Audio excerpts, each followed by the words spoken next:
Everyone says they want to change the world. But not everyone will.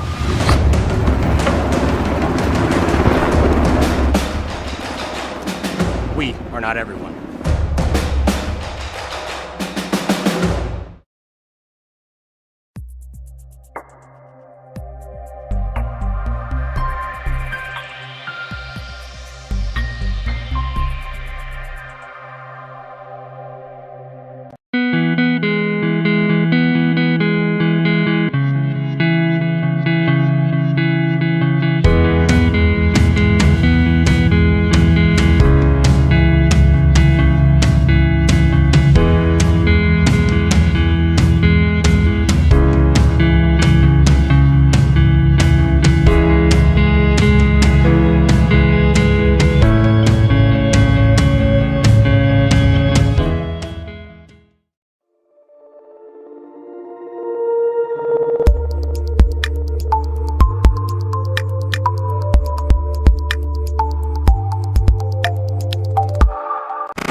Everyone says they want to change the world.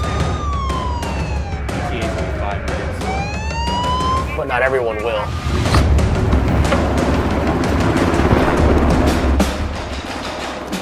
We are not everyone.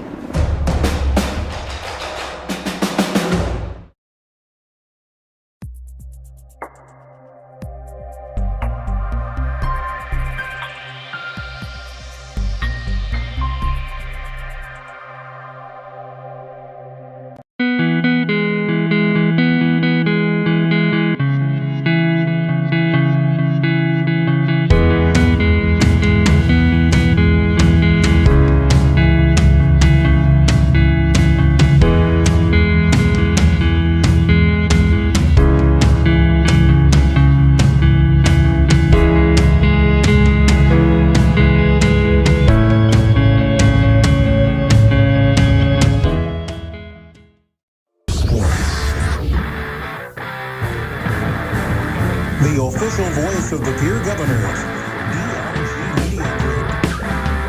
Pierre Governor Wrestling on River 92.7 is brought to you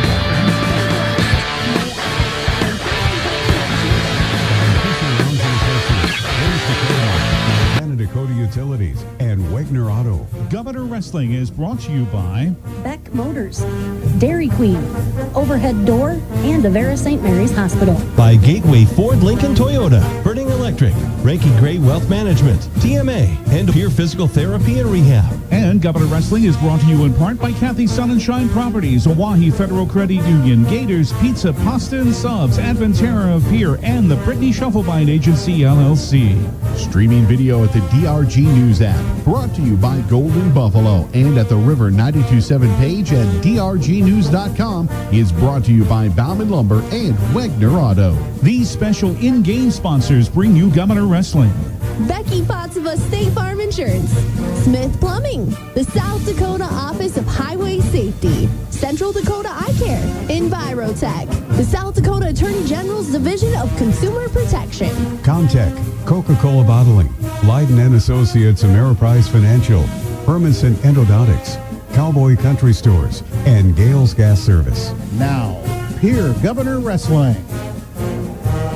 And thank you very much, and a good Tuesday evening, everybody. A night of high school wrestling, the first night of high school wrestling on the calendar, on the schedule here at Riggs High Gym, as the Pierre Governors have their home opener, an ESD duel taking on the Harrisburg Tigers. Both of these teams competed in the Rapid City Invitational over the weekend. We'll take a look and see how both teams fared, and both boys and girls. And that's the thing coming up tonight. We've got girls matches that'll start at 6:30. The boys are slated to begin at 7 o'clock. With Heather Williams in studio and with Brian Menning at liveticket.tv doing the live streaming for us, which will be available through the River 92.7 page of drgnews.com. We bring you and we welcome you to our coverage of Pierre Governor Wrestling. Most of the duels on the season this year for the Governors will be on the air. There will be a couple of exceptions, but we'll talk about that when we get the chance to in the pregame and throughout the broadcast this evening as well. Going to start with an opening break of 2 minutes in our pregame show, brought to you by the Becky Pottseva State Farm Insurance Agency. We've got 5 girls matches coming up, and then we'll have the 14 weight classes of boys action still to come a little bit later on. And again, those are slated to start at about 7 o'clock. So at least, I want to say, my math is slow, about 12 to 15 matches or so coming up tonight. I think Harrisburg's boys are going to have some open weight classes as well, just the way things are right now in their wrestling room. But our Becky Potts of a State Farm pregame show starts up in 2 minutes. We'll have a conversation with girls head coach Matt Thorson in Keys to Success. We'll give you the starting lineups. From what we know, actually with the girls, we may have to go as best we can and kind of wait for them to be announced. But we'll see what we can do, and we've got a whole lot more coming up in our State Farm pregame show, brought to you by the Becky Potts of a State Farm Insurance Agency in Pierre. This is Pierre Governor Wrestling on your official voice of the Governors, River 92.7 and DRGnews.com. Here's the deal. When you combine State Farm home and auto insurance, you save an average of $885. The team at Pottsabah State Farm in Pierre and Gregory are ready to help you combine home and auto and save. Call 224-4173 today. Like a good neighbor, State Farm is there. Average annual per household savings based on 2019 national survey by State Farm of new policyholders who reported saving by switching to State Farm.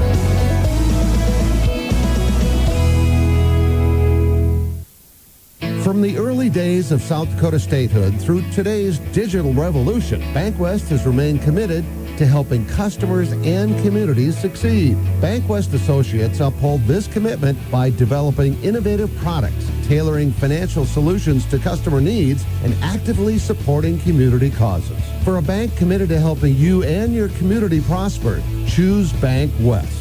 BankWest. Convenient, connected, committed. Member FDIC. There's an app for everything, including high school sports from the stations of DRG Media Group. Download the DRG News app, brought to you by the Golden Buffalo Casino, from the App Store or Google Play. It takes only a moment, so you'll have it in time for this game. See live and archived video of all games. And when you select your favorite station during the live stream, the video will immediately pop up. See Central South Dakota high school sports on your phone or mobile device with the DRG News app, brought to you by the Golden Buffalo Casino. Download it now at the App Store or Google Play. Hi, everyone. This is Brian Oakland, the voice of the Pierre Governors on River 92.7. You know, the men and women at the Hughes County Sheriff's Office know a great team when they see one. Long hours, hard work, determination. The Govs have it, and we're proud to support them. If you want to know more about our 361 team and how you can be a part of it, log on at hughescounty.org and click on the Sheriff's tab. The Hughes County Sheriff's Office says, Go Govs!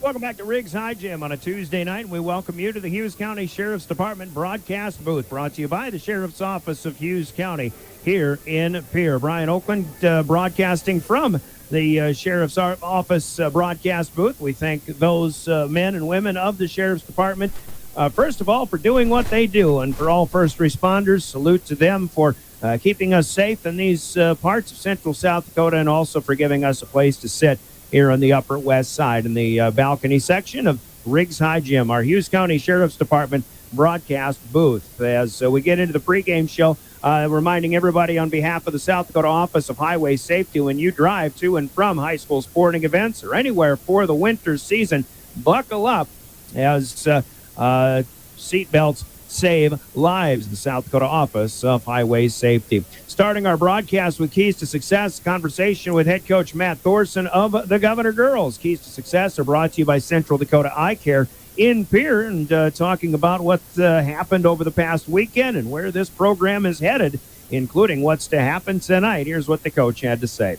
Hey, we're talking Keys to Success in the first home duel of the season for the Pierre Governors. And let's start with head girls coach Matt Thorson here. As you come in off of a weekend at Rapid City, I think your girls did quite well out there with the number of kids you had and the number of place finishers you had. A couple of champions in there, too. And all in all, I think all things considered, you're looking at a pretty good start for a growing squad of girls in your room.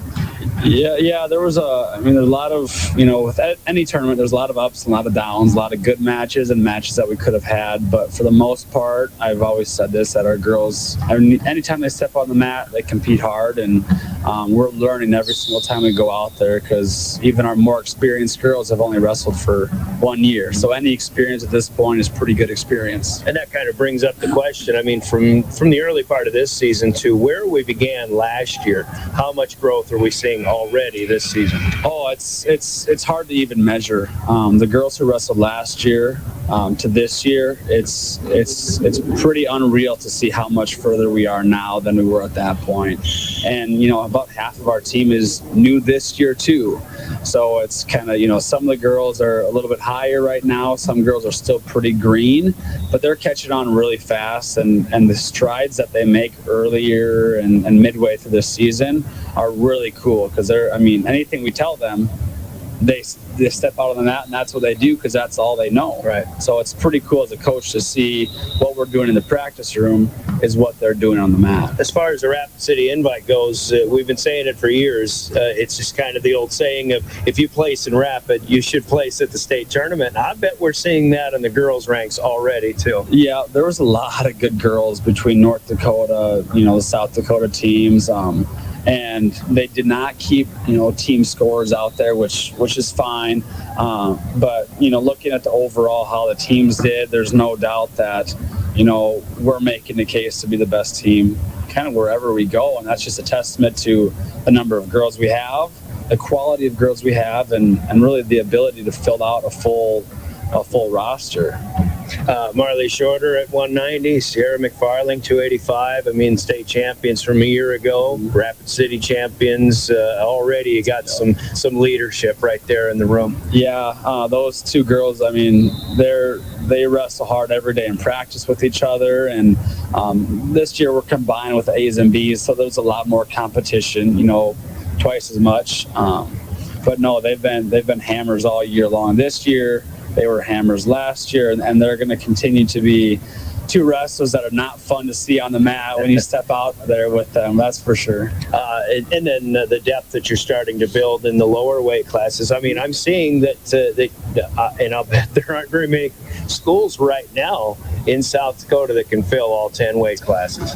Yep, we have the ability, like I said, to fill all 10 weight classes. I'm not sure how many other schools can. I know Canton's got a lot of girls. I know Viborg Hurley, they've got a full squad too. But that's kind of secondary right now with what we're trying to accomplish. That those team things will happen, but we have to take care of each individual wrestler for those big things to happen. And like I said, we're fortunate to be able to make those big things happen at every single weight class and send somebody out there, and see what they can do and improve each girl individually. All right. So with Harrisburg coming in here and how many matches you're going to get, what are you expecting from the Tigers tonight? Well, they're a little bit low on numbers, which is the case for a lot of teams out there right now. And really the big thing is that I just continue to hope that all these schools, they grow this girls program, because that's what we want to do too in Pierre.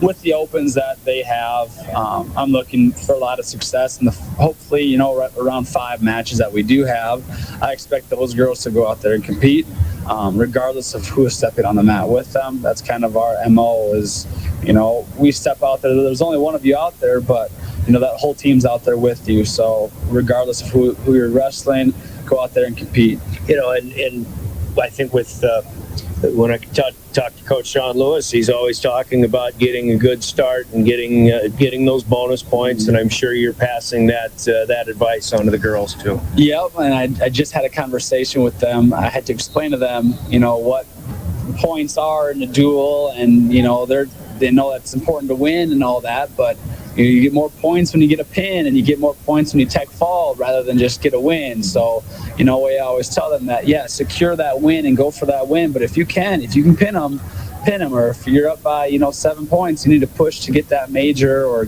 push to get that tech fall. Those bonus points, our boys program has seen many times those bonus points come in handy towards the end of that duel. So it's important to look at those things, even if the duel isn't close. It's so important to push for those. Coach, looking forward to your matches. Good luck to the girls tonight, all right? Thank you.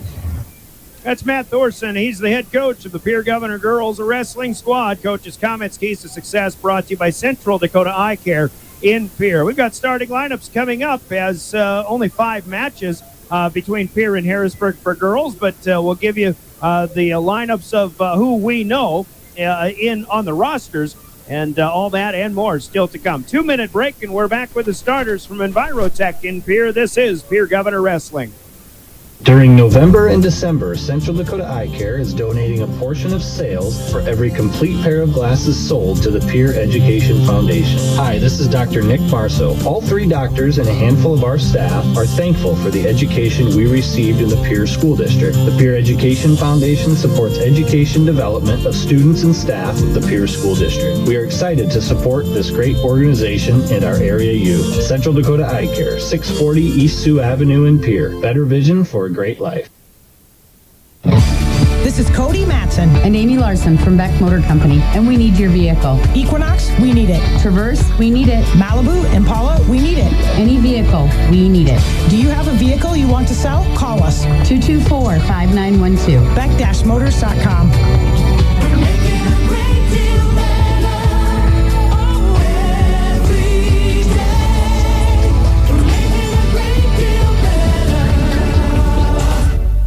Dakota Storm Roofing is a locally owned roofing company in Pierre, specializing in both residential and commercial roofing services. They can handle your asphalt shingle, metal roofing, and flat roof needs. New construction, plus all types of roof repairs. They can handle the finishing touches, adding fascia, soffit, and gutters too. No job is too big or too small. For a free estimate, call Dakota Storm Roofing at 280-9794. Go to dakotastormroofing.com or find them on Facebook or Instagram. Hey DQ fans, there's a new treat in town this fall, the Reese's Pieces Cookie Dough Blizzard Treat. It's a match made in flavor heaven with Reese's Pieces, chocolate chip cookie dough, and peanut butter topping all mixed in world famous soft serve. You heard that right, Reese's Pieces and cookie dough. So introduce your taste buds to these sweet soulmates and grab the Reese's Pieces Cookie Dough Blizzard Treat today only at DQ. Happy tastes good. There's one place to watch Pierre Governors sports online, and that's liveticket.tv. Go Govs Live is where you can find Pierre Governors sports online. And the folks at Live Ticket thank all of the sponsors that help make sure that this all brought to you for free. And if you'd like to sponsor Pierre Governors sports, just call Live Ticket at 833-605-LIVE. That's 833-605-LIVE. Pierre Governors sports. Watch them online with Live Tickets. Envirotech makes life a little bit simpler. No matter what the circumstances, no matter what is handed to you, Envirotech has you covered. One call is all it takes to have easy setup, easy pickup, and easy payment. Call Envirotech at 224-4804 or use their website to pay your bill online at envirotechwaste.com and use their mobile app Waste Connect, or check their website, or even get a robocall for collection schedule changes due to weather or holidays. Envirotech has you covered.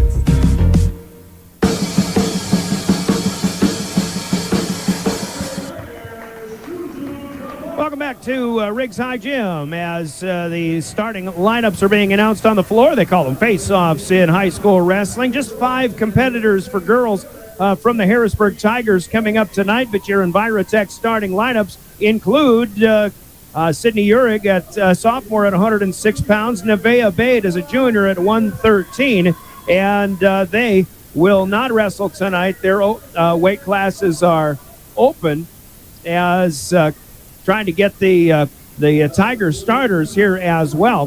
Danny Rinksmeyer, a freshman, will wrestle for Pierre, 10-2 on the season at 120 pounds. She will take on Susu Camara of the Harrisburg Tigers at 126 pounds. The Governors have Hattie Baldwin, a junior, or Kesri Benning, an 8th grader, at 126 at 132. Gianna Stangland is a junior, or a sophomore rather, wrestled at the state tournament a year ago. At 142 pounds, a 7th grader, Abby Lewis, will compete. Abby off to a pretty good start this season at 142. And then at 154 pounds, Ireland Templeton is a freshman off of a 2nd place finish at the Rapid City Invites this past weekend. And Harrisburg will be open at 154. We know at 170 pounds, Miley Taylor is a freshman off to a really fine start as well.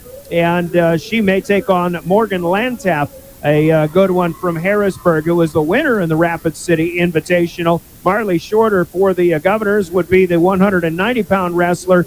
She is a junior, and Sierra McFarling, a freshman at the 285-pound weight class. They will both be open with weight classes with vacant for the Harrisburg Tigers at 190 and 285. Shorter and McFarling both coming off championships at the Rapid City Invite a week ago. We will get you more updates on who is wrestling for the Harrisburg Tigers coming up. Those are your Envirotech starting lineups. Chris Dozark and Dan Swenson are tonight's mat officials. Our Law on the Court, sponsored by the South Dakota Attorney General's Office. We're back in 90 seconds for Pierre Governor Wrestling. It's your lucky day. You just won a sweepstakes and you received a cashier's check to cover the cost of claiming your winnings. All you need to do is deposit the check and wire a portion of the money to pay those fees. There's just one catch. It's a scam. If you deposit the check and wire the money, your bank will soon learn the check is a fake and you are responsible to pay it back. The Attorney General's Office of Consumer Protection wants you to know that counterfeit check scams are on the rise. For more information, contact their office, 1-800-300-1986. Chances are you're overlooking a big energy thief in your home or commercial building, the garage doors. But Overhead Door Company of Pierre can help stop that energy waste with a full range of insulated, weather-tight garage doors. Their residential garage doors give you insulated performance at an uninsulated price. And their Thermocore insulated steel doors give commercial buildings the energy efficiency they demand today. Find out more. Call Overhead Door Company of Pierre at 1-800-649-9905 and put a stop to the garage door energy thief. Comtech has your technology solutions. Check out their showroom in Pierre, located conveniently behind Walmart, and see what you have been missing. There's a large selection of TVs, sound systems, and smart speakers, PCs, desktops, and tablets, home and business security and telecommunications systems. Comtech is your all-in-one solution for any technology needs. They wish the Pierre Governors best of luck at Comtech. Come see what you have been missing.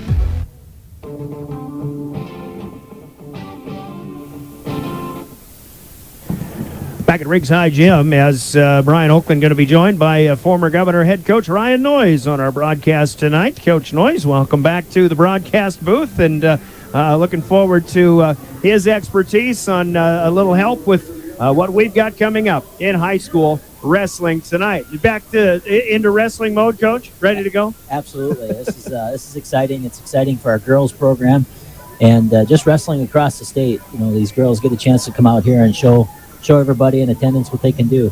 And when they come out here and, they put the spotlight on the mat and they turn up the music and kind of treat them just as they should be treated, just like the boys. It's pretty cool opportunity for them. They are raising the hands of the first two Governor wrestlers here, Sydney Urig, the 106-pounder, and Nevaeh Bay, the junior, at 113 pounds, and they're going to do dual scoring here for the girls, so a 12-0 start for the Governors and 6 points due to the forfeits with Harrisburg open at both of those weight classes. So we're going to start action tonight at 120 pounds. Freshman Danny Ringstmeyer of the Governors will go against Susu Camara of the Harrisburg Tigers. And our Comtech opening handshake of our first match of the night is underway, brought to you by Comtech in Pierre.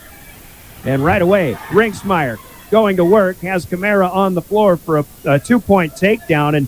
And Coach Noyes, we saw a lot of good things, I think, from the girls right away in that Rapid City Invite. And Danny Ringstmeyer's off to a good start this season. Yeah, you know, the Ringstmeyer name alone, that's a South Dakota wrestling name. And just watching a little bit that I've seen so far tonight, it seems like she's picking up right where those others have left off. So a 2-0 lead with the takedown here. Camara just 1 in 5. Harrisburg did have, by my count, 8 wrestlers compete at the Rapid City Invitational, but they do double up on a couple of weight classes in their weight room.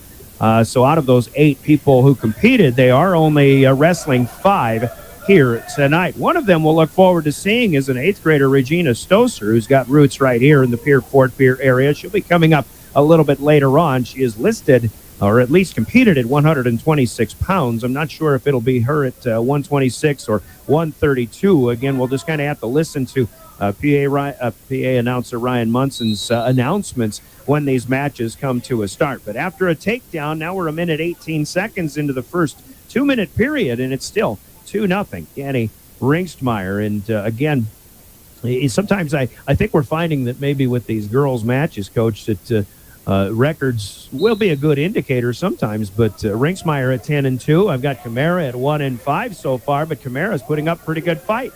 Yeah, she is. And a lot of times too with a program, especially starting out with girls wrestling being fairly new, they're still trying to get a feel for these positions. And even though the score might be close, it's really not. I mean, Danny seems to be controlling this match from start to almost finish here. 14 seconds left in period number 1. Has a chance maybe to get Camara rolled over. Camara did get up onto her feet, but Danny a pretty good job at returning her back to the mat. Right now, Camara trying to stiffen up and straighten up, and she gets a 1-point escape right at the end. So a 2-1 lead after one period for Danny Rinksmeyer of the Governors. And, I think that's one of the learning experiences here for a young wrestler.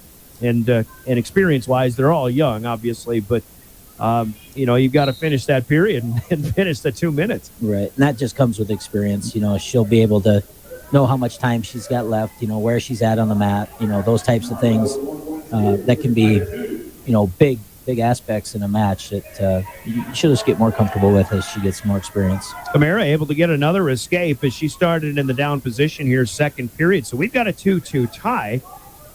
First match wrestled out of 5 for the girls. And as mentioned earlier, 14 weight classes. We know Harrisburg will be open in 2, maybe 3. There's a takedown as Rinksmeyer back to the mat on top of Susu Camara. A 4-2 lead for the Pierre wrestler.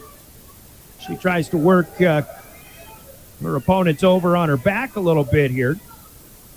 She was running a half there just a minute ago, and now she's kind of switched, switching between a cradle and a half and a butcher, kind of all three. Able to combine different moves here, which I think at a young age shows a pretty good, maybe a pretty good understanding a little bit here of what she's trying to do in this sport. Just missing the little things that will come with experience. Another escape, though, for Camara. So a 4-3 lead, but going low once again is Rinksmeyer. So her third takedown and a 6-3 lead here in her opening match. Certainly works well on her feet as she's demonstrating here so far tonight. Just needs to do what she can to try to get the turn.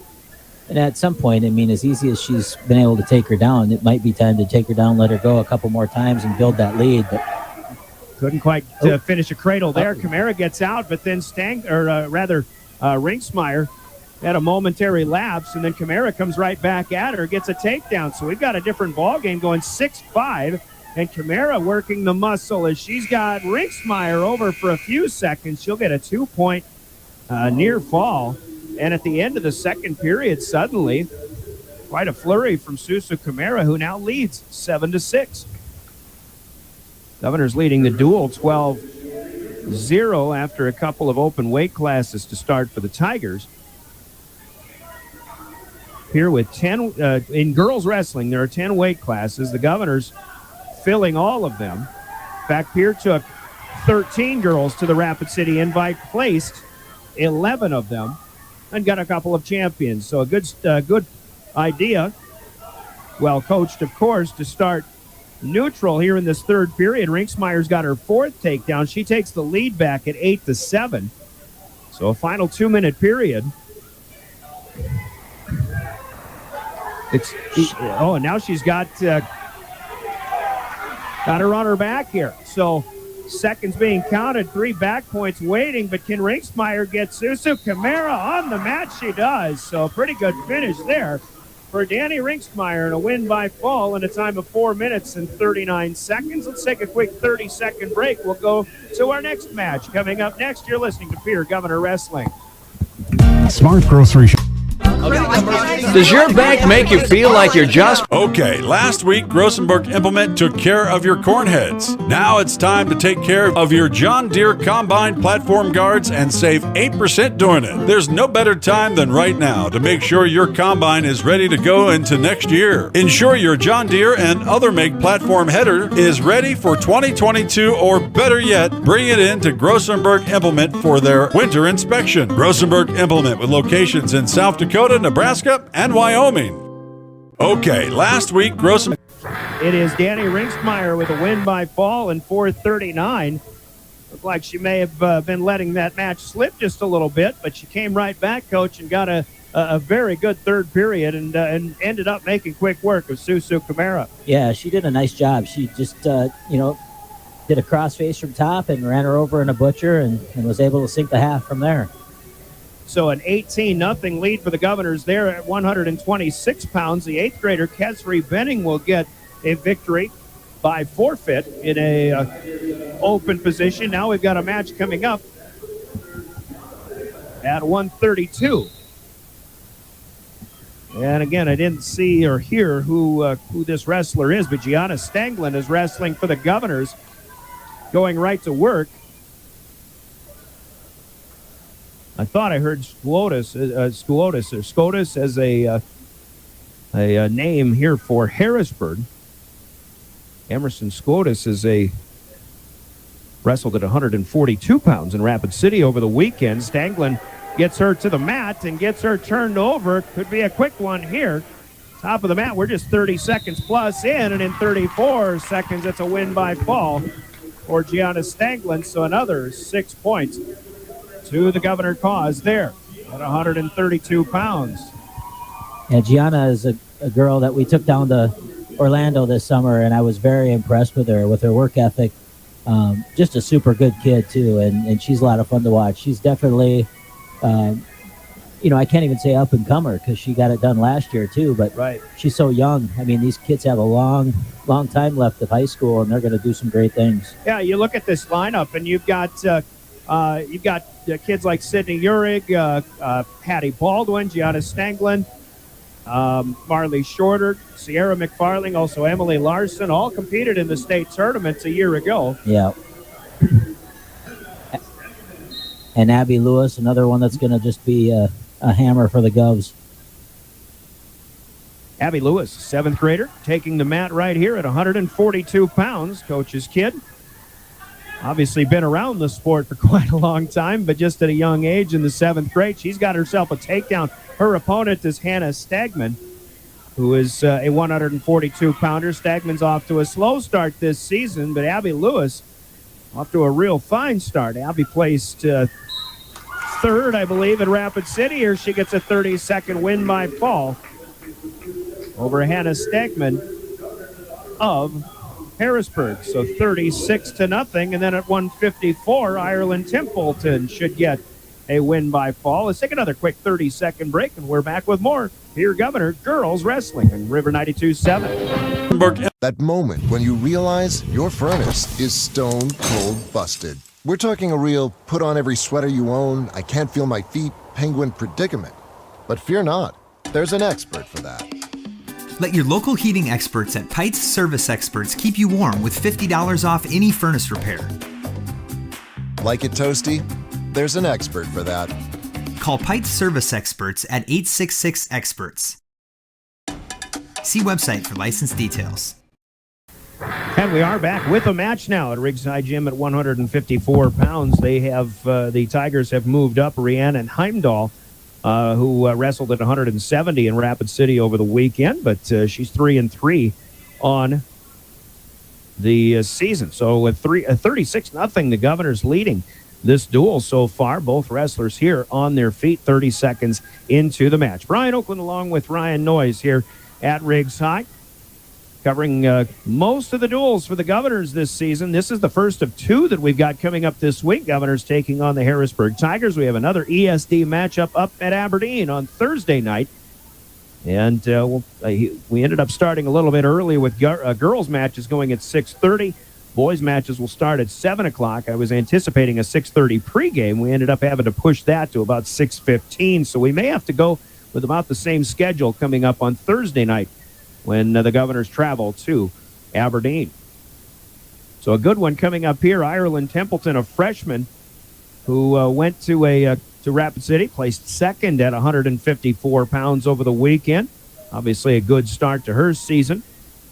Rhiannon Heimdahl, 3-3 to start the season. And right now, Coach, we've got one instance of a couple of wrestlers so far evenly matched and trying to feel each other out here.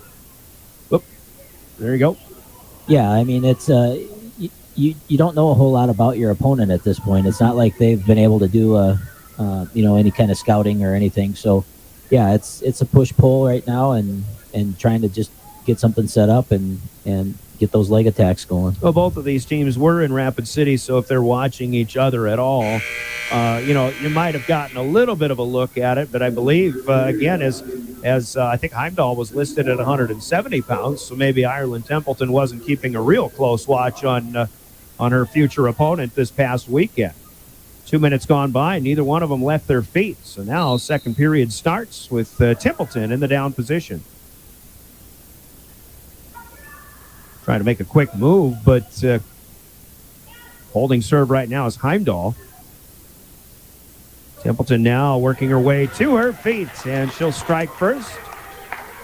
1-0 with a 1-point escape here early second period.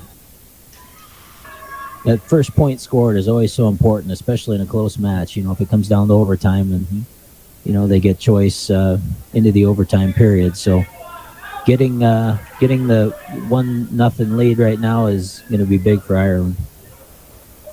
36-0. The Governors lead the duel. Again, girls' points being scored,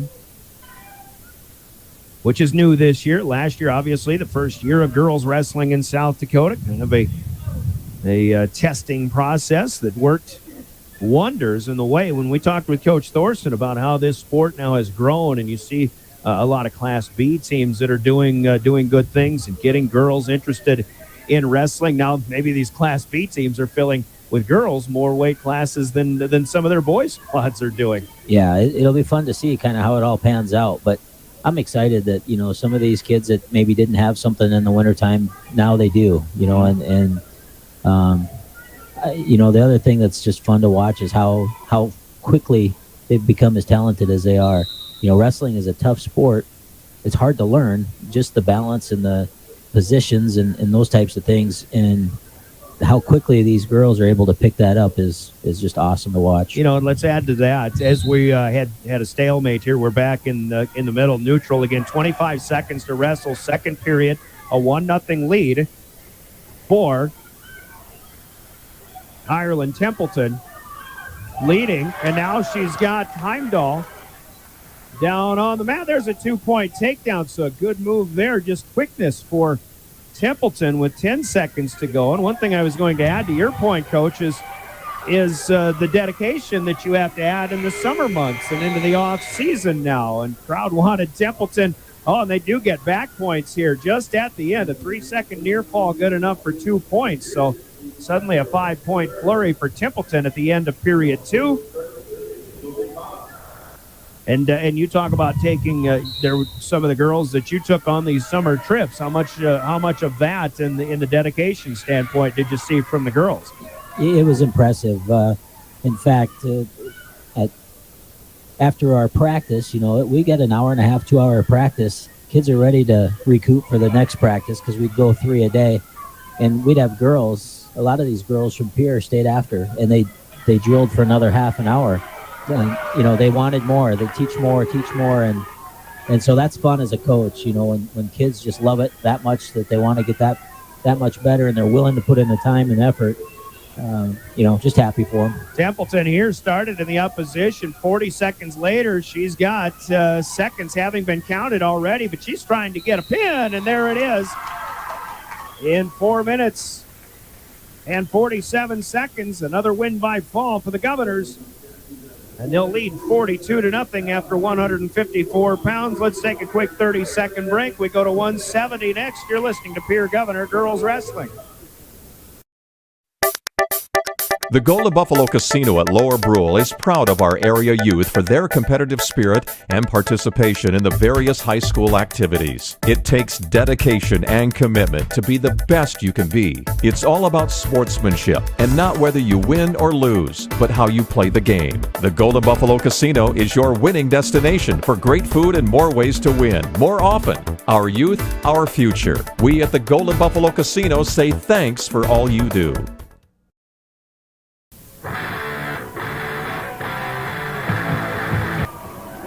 at 170 pounds as we welcome you back to Riggs High Gym.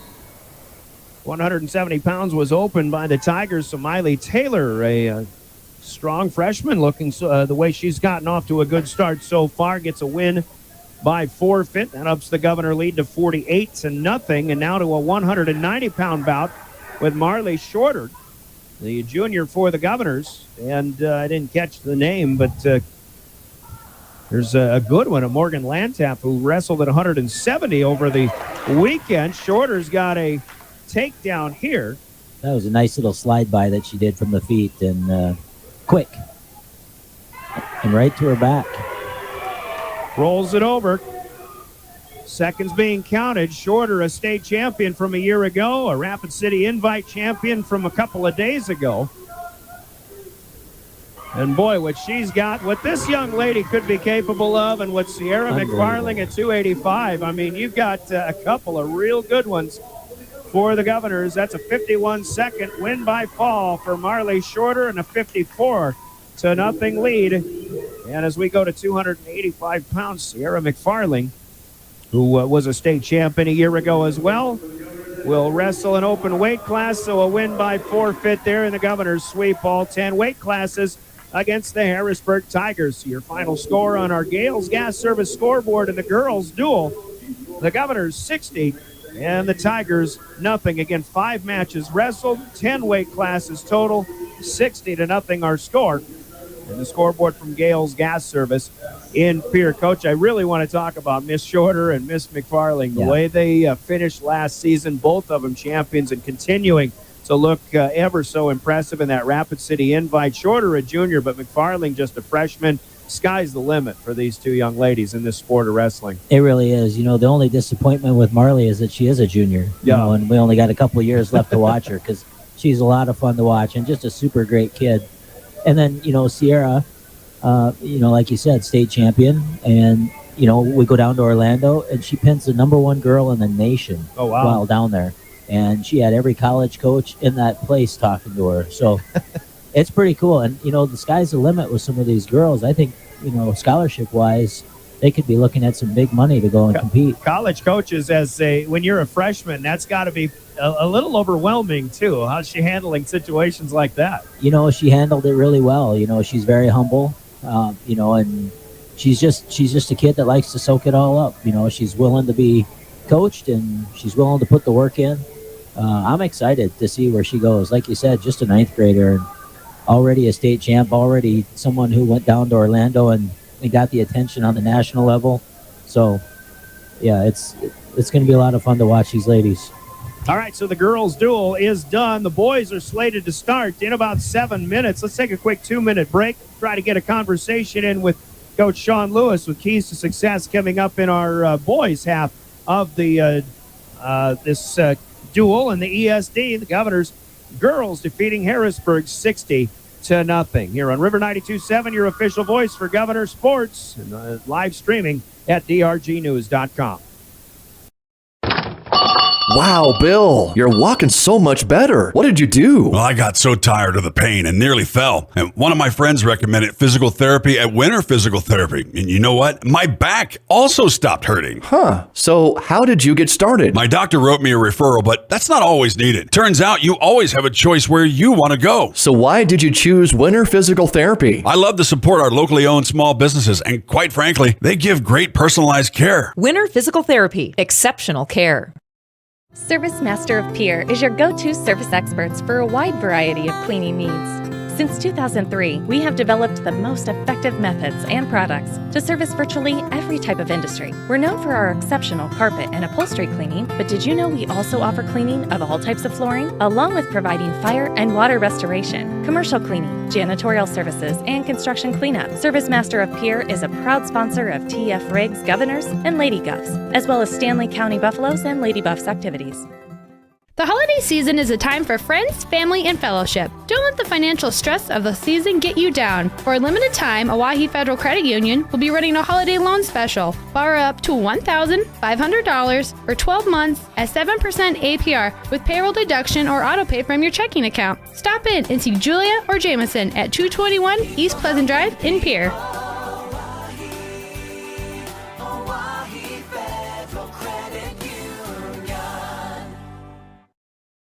If you're hunting for a great deal on your next ride, get into Gateway Ford Lincoln Toyota in Pierre. We're locked and loaded on all of our new and used inventory, like this 2018 Toyota Highlander, only $28,495. Looking for low price reliability? Try a 2011 Honda Accord for only $6,995. Who wants a loaded up truck? We have a 2014 Chevy Silverado 1500 LTZ for only $17,995. Get to Gateway Ford Lincoln Toyota in Pierre, 518 East Sioux Avenue. Call 605-224-7378 and visit gatewayflt.com. A relaxed atmosphere, flavorful beers, and plenty of friendly faces. The Crossing Casino is next to the corner station in Pierre.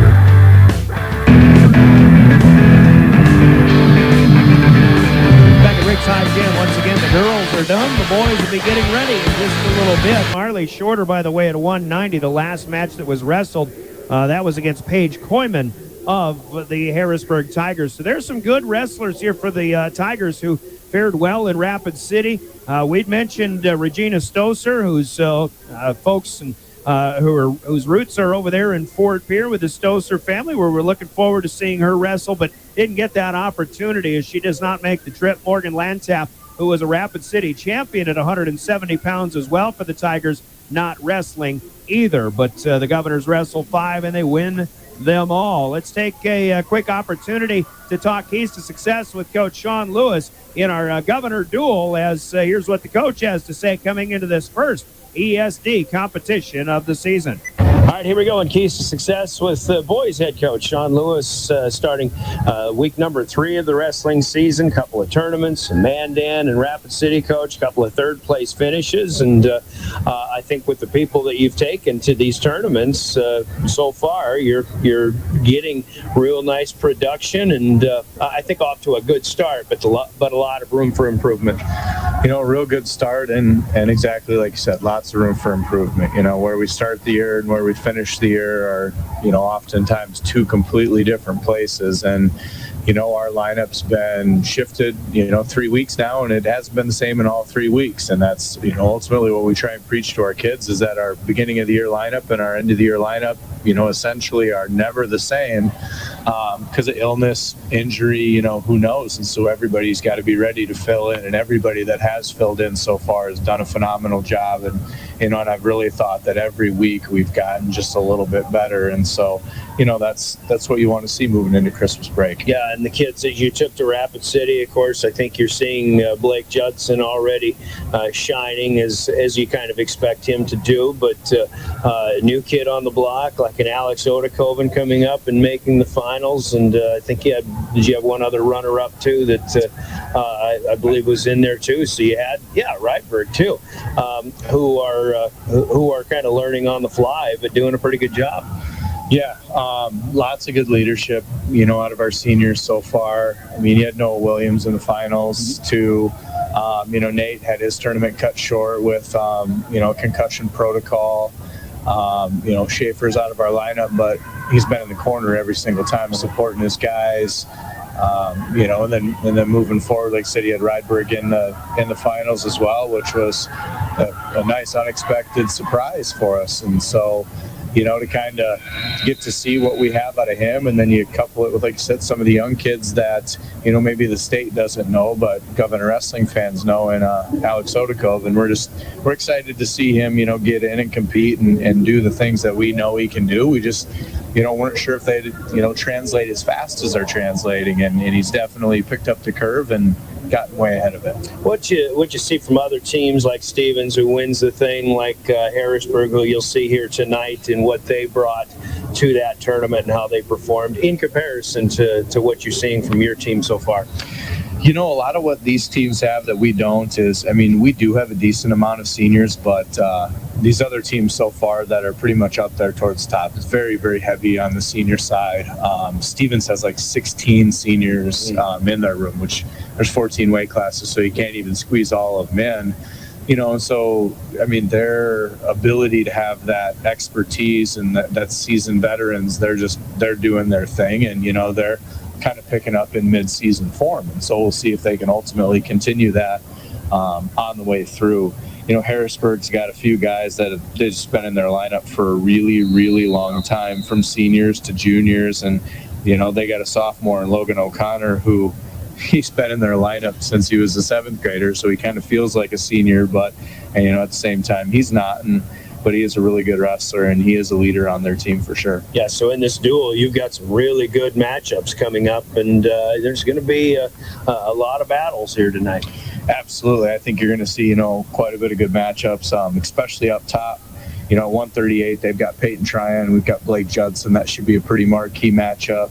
At 45, they've got Logan O'Connor, and we'll either wrestle Hayden Schaefer or Chase Sarda, and, those are good as well. And at 132, Corbin Akenga and Tristan Spencer was a pretty darn good match in Rapid Invite. And probably, I'd say the best night of the matches we're going to start off with at 106 is, Tyler Worth and Austin Odekoven. I think they're rated currently 2 and 3 in the state. And so, we're going to get to see that. And it was a 1-point match at Rapid, and I wouldn't expect it to go any other way. All right. So then, obviously, you've got some that could go. You're going to have the ones where they're favorite, the ones where you're favorite as well. But the keys to success are those swing matches, and what are the keys in those?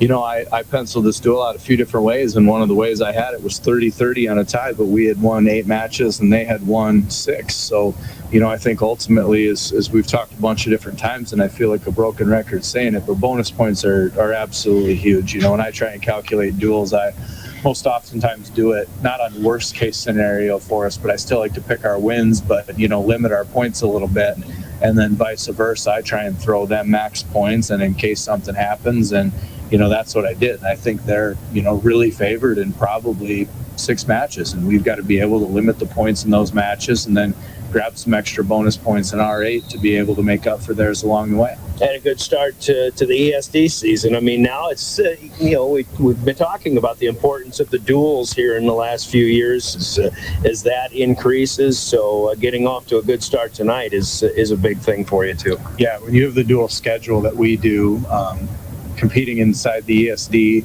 and then also when you get the East-West and you pull those West schools in, and then we add, Bismarck and High and Bismarck Legacy on it, you really can't have a down duel. If you want to qualify for the state duel tournament, 3 losses probably isn't going to get you in there. If it does, you're pretty tough, and maybe you're coming in at the 8, and you're a pretty darn good 8. But we've got to be able to pick up these dual wins and not have an off night, and that takes more than 14 guys. That takes the whole room. All right, Coach, looking forward to a good start tonight. Go get them. Thank you. Sean Lewis, the head coach, with Coach's comments. Again, keys to success brought to you by Central Dakota Eye Care in Pierre. Boys duel about ready to go with face-offs. So here's what we have, or what we have some expectation of. For the Governors, we'll run down your Envirotech starters very quickly. At 106 pounds is the 8th grader Alex Odekoven. At 113, another 8th grader, Lincoln Schoenhardt, last year's 106-pounder, moving up a weight class. Also moving up, Noah Williams at 120 pounds. The senior twin brother Nate Williams listed at 126 pounds. At 132, it'll be Tristan Spencer, who is a sophomore. At 138, undefeated so far, 13-0, and a champion in Rapid City is the senior Blake Judson. At 145, as Coach Lewis mentioned, might wrestle Hayden Schaefer for the first time this year, or they may stick with the junior Chase Sarda, who's off to a good start as well. And for the first time this year at 152, we should see Deegan Huska on the mat. Talented junior for the Governors. At 160, it'll be Jaden Weeby, the junior for the Governors. At 170, the sophomore is Lucas Chamberlain. At 182, Chance Sarda, the sophomore, wrestling for the Governors. At 195, Gavin Stotts moves up a weight class. Stotts, the junior, at 220 pounds. New blood on the mat this year, the freshman Elijah Bucci, who is off to a 4-6 start, but he'll learn by fire coming up here throughout the season. And at 285, going all the way to the finals in that Rapid City invite, the senior Joshua Rydberg will wrestle for the Governors here tonight. Their opponents, the Harrisburg Tigers, by the way, the Governors, still coached by Sean Lewis, assisted now by 3-time state champion Jevin Keys, also Justin Tostenson, and Chad Ehrig. The coaching staff for the Governors the Envirotech starters for Harrisburg. And I'm going off of how they fared in Rapid City and what they brought to the table in Rapid City. This is not going to be exact, but we'll fill in the blanks while we go along. But the sophomore Tyler Worth will wrestle at 106 pounds at 113. Harrisburg did not have anybody in Rapid City. I do think they'll have somebody here tonight, but we'll get to that when we get an opportunity. Carter Ratcliffe would be a junior at 120 pounds. Dylan O'Connor is an 8th grader at 126, followed by Corbin Okenga, a senior at 132. Peyton Tryon, a good one, a junior at 138 pounds, followed by Logan O'Connor, one of the younger leaders for that Harrisburg squad, the sophomore at 145. At 152, the Tigers wrestled 2 wrestlers in Rapid City. We may either see Brandon Simunek, a junior, or senior Jaden Schilling. Actually, Jaden Schilling wrestled a couple of JV matches, so maybe Brandon Simunek is the 152-pounder that we'll see against Deegan Huska tonight. Soren Odland is a sophomore, been around for a while at 160 pounds, and then a run of seniors for the Tigers, including Colin Horrocks at 170, Ryan Hirschkorn, a good one at 182. Jack Dietert is a 195-pound junior as he's off to a 5-0 start this season. And then a good one at 220, and Aiden Viox, a senior, followed by Josh Larson at the 285-pound weight class. But Larson, we know, will not wrestle tonight as Harrisburg is expected to be open at 285 pounds. Your starting lineups brought to you by Envirotech in Pierre. And once again, our mat officials, licensed by the South Dakota High School Activities Association to officiate high school wrestling. And as always, we thank our high school officials for doing what is oftentimes a thankless job in officiating high school sports. Chris Dozark is the varsity official. Dan Swenson did the JV matches and a couple of the girls' matches as well. A couple of Pierre and Fort Pierre products there. Our mat officials, the law on the court and on the mat, sponsored by the South Dakota Attorney General's Office and the Division of Consumer Protection. We're underway at 106 pounds. The 8th grader, Alex Odekoven, 10-2 on the season, taking on Tyler Worth at 8-1. He is a sophomore. Coach Ryan Noyes along with us, and already a pretty good match to get things started here between the Tigers and the Governors and the ESD. Yeah, Alex coming out here as an 8th grader, it's intimidating. I know our Governor Wrestling's come a long ways, and it's not a big thing necessarily for 8th graders anymore, but when you're wrestling a sophomore, they feel like a senior, when you're an 8th grader. And so to have the kind of year that Alex is having just is pretty promising for the future for him. Yeah, there you go with those youngsters who are coming up in the room, and the middle school program, of course, the youth program. This is one of my favorite things when you get to see the product of the youth in the wrestling program here in Pierre. Yeah, our our youth program, our middle school program, from top to bottom. Obviously, our high school program has been getting it done over the years, but having the youth program that we have with that many kids involved, I think that just speaks volumes for what we're going to continue to do. We're a minute plus into this match, and both wrestlers still on their feet. Tyler Worth of Harrisburg, he's a good one, 8-1 on the season. I think it was a 3rd-place finish for him in Rapid City. It was the semifinals where he lost his only match of the season so far. Now both down toward the mat, but nobody's able to gain any control just yet. Boy, he's around the waist. There it is. Odekoven with the 2-point takedown, 10 seconds to go here in the first period. Just things like that prove, even at a young age, that this young man knows what he's doing out there. Yeah, he definitely isn't coming out intimidated, that's for sure. That's a great first period by Alex. First period comes to an end, so he's got a 2-0 start. And Pierre's choice to decide how they want to start the second period, but he will defer, and Tyler Worth will take to the knees in the down position. So this is one of those swing matches, I guess you could call it, as again, you mentioned scoring first, but just to have that upper hand even if you have to start in the opposition in this second period. But, I imagine it just gives you a lot more opportunities, a lot more choices of how you want to play out in this second period in particular. Yeah, and right away, being able to stop their first move like he did shows me that he's, pretty well versed from top, too, and feels comfortable wrestling there. Yeah, those kids always like to take that down position thinking they can get up and out quickly, but Oedekoven still in control, still working up high, even though Tyler Worth was on his feet, but head down for a moment. But now back down to the mat. So Oedekoven trying to work his way into something here. He's doing a nice job. He's got the ankle covered, and he's, looking to crossface, maybe a cradle, maybe, looking to do some tilts here shortly. But the biggest thing is that he's been able to tie up arms and legs and keep him on the mat. The difference between an 8th grader and a sophomore, like you said, older kids can seem like seniors, but Alex Oedekoven looks like a strong 8th grader so far, and it looks like he's got a little length to him too. Yeah, that definitely creates problems. Absolutely. And knowing how to use that length is a completely different thing, and he's showing that as well. And Tyler Worth, winning 8 out of 9 matches so far, he's having a tussle here with Alex Oedekoven. Oedekoven went to the finals at 106 pounds in the Rapid City Invite. I don't think that these two wrestled each other in that tournament, though. I'll pull those up here momentarily.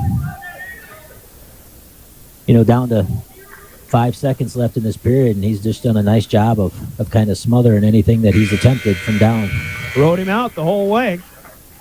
As Oedekoven's loss.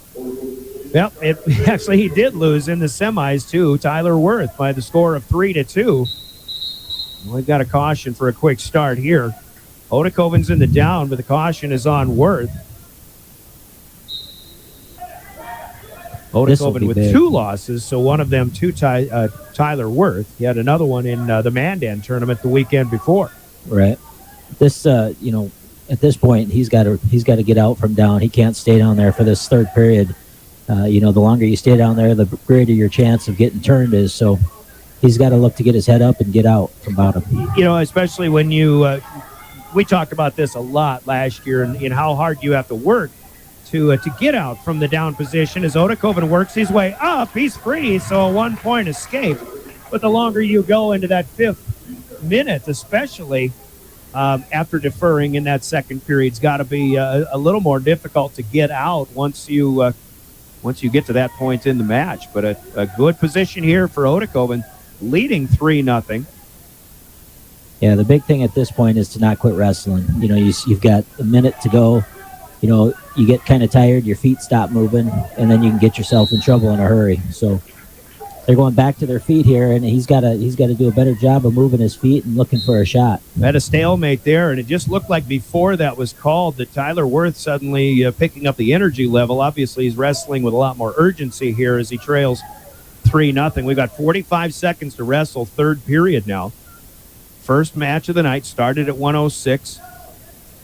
And we'll work our way all the way up to 285, 14 weight classes. I do believe Harrisburg has a couple of them that will be open. So the Governors will have an advantage in this duel, but they'll have to take advantage and keep the advantage with the matches that they'll actually be wrestling. And so far, so good for Oedekoven, but Worth trying to do some spinning to get the upper hand, and he's got a takedown. Now he's going to want to let him free in some capacity. He'll be given, Oedekoven will, the 1-point escape. So a 4-2 match here. 4 seconds left. Worth's going to run out of time. And Alex Oedekoven will start with a 4-2 victory in match number 1. A 3-0 start for the Governors here in the duel. We're underway in the boys. Let's take a 30-second break. We'll go to 113 next. You're listening to Pierre Governor Wrestling. At DK Auto Repair in Pierre, we take pride in our fast and professional auto service. Our well-trained techs specialize in transmission repair, tune-ups, brake service, suspension engine repair, auto diagnostics, and general maintenance repairs and oil changes. Making sure you and your family get from point A to point Z and all points in between is what motivates us to provide you exceptional service. At DK Auto Repair, we proudly support every Pierre Governors event, the students involved, and their families. Back at Riggs High Gym, and we're underway at 113 pounds. Lincoln Schoenhardt, the 8th grader for the Governors, coming in with a 7-3 mark on the season so far. His opponent is Emery Johnson. Johnson filling that 113-pound weight class. Lincoln Schoenhardt, coach and fans, wrestling with some pain as he's got some injured ribs, but right away you like to see that the toughness that Lincoln Schoenhardt shows here as he comes out and competes. Well, that's just, that's the sport of wrestling.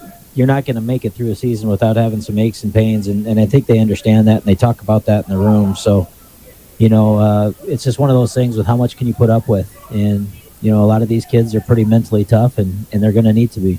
Johnson for the Tigers is, as I look on the program, he is a sophomore. So, again, a Governor 8th grader against a Harrisburg sophomore. But Coach Lewis, I think, with as far as Johnson is concerned, not quite the experience maybe that a Tyson Worth had or Tyler Worth had at 106 pounds.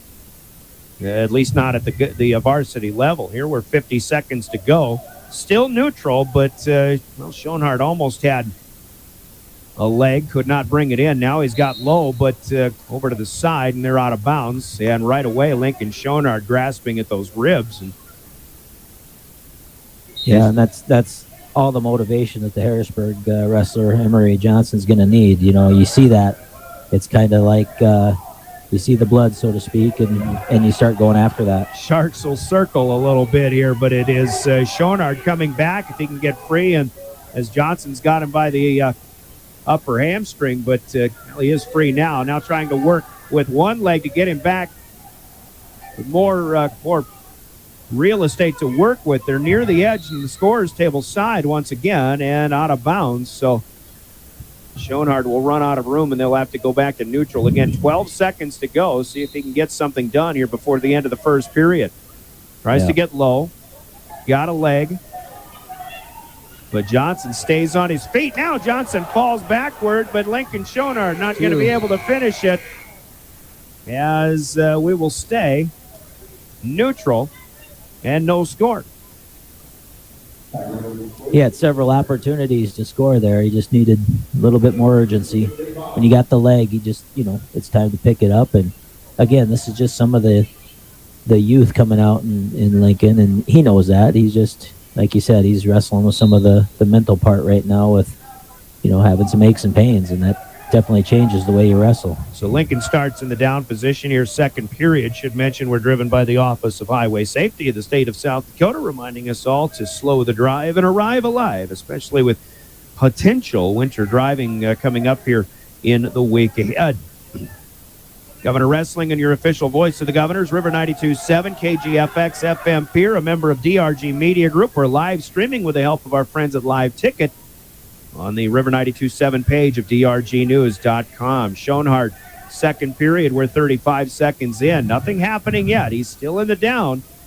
As Emery Johnson working up high. Schoenhardt will spin him out of bounds, and it continues to be a painful endeavor here for Lincoln Schoenhardt.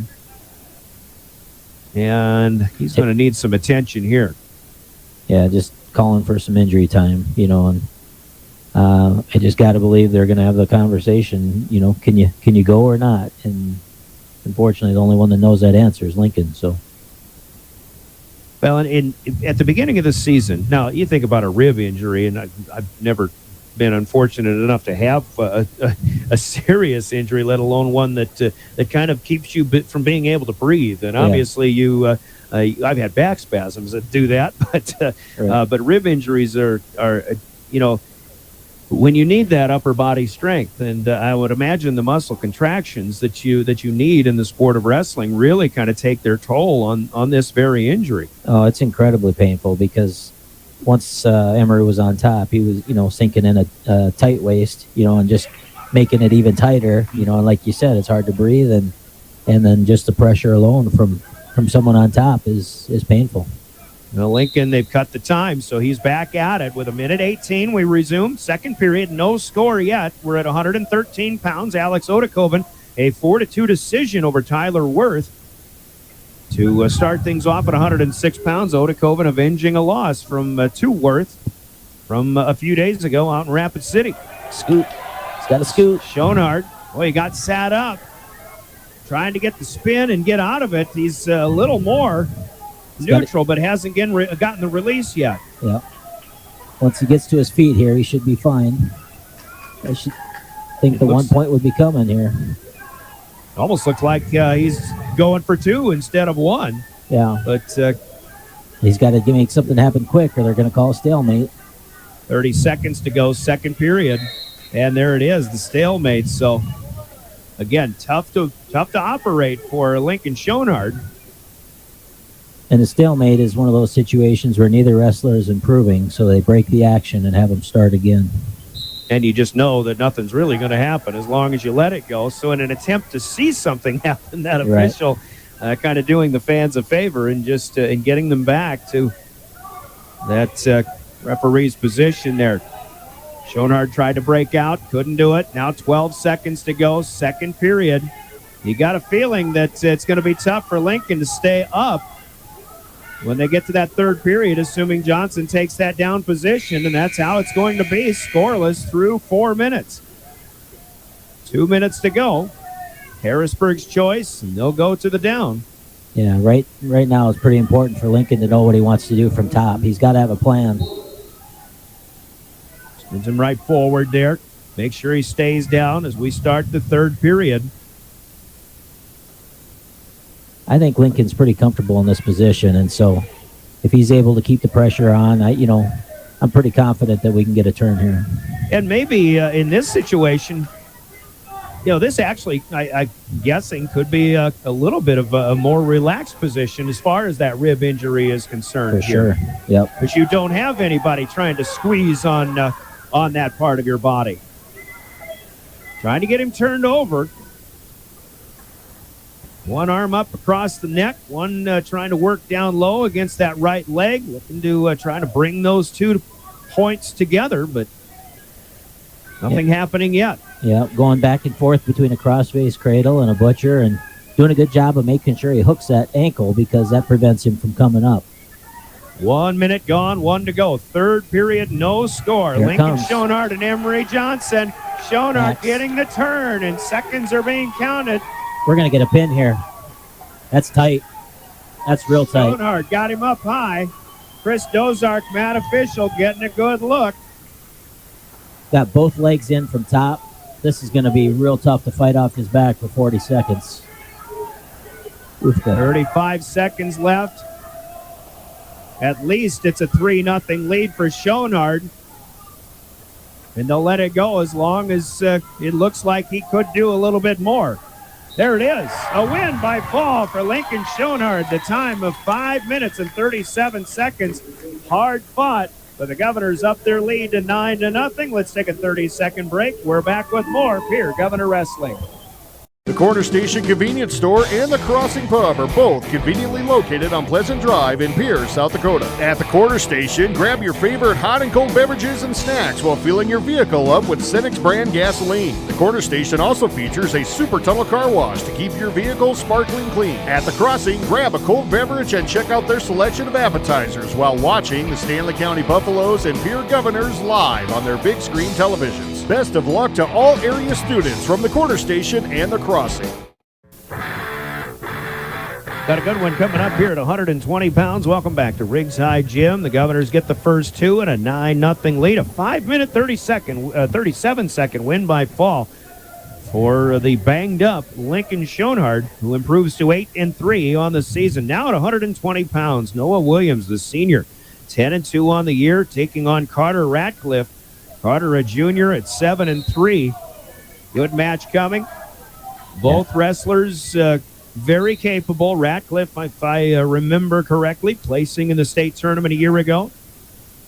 Noah Williams was, correct me if I'm wrong, but left with a sour taste in his mouth a little bit, and he's got some unfinished business, I would imagine, over the course of this upcoming season. Well, there's no question. Both Nate and Noah have decorated wrestling careers, maybe not the careers they wanted in high school, but all the way through youth and middle school, they've done a lot of winning, and you can see it in just the way that they wrestle. You mentioned earlier about the advantages of having some good leverage. Here's a perfect example.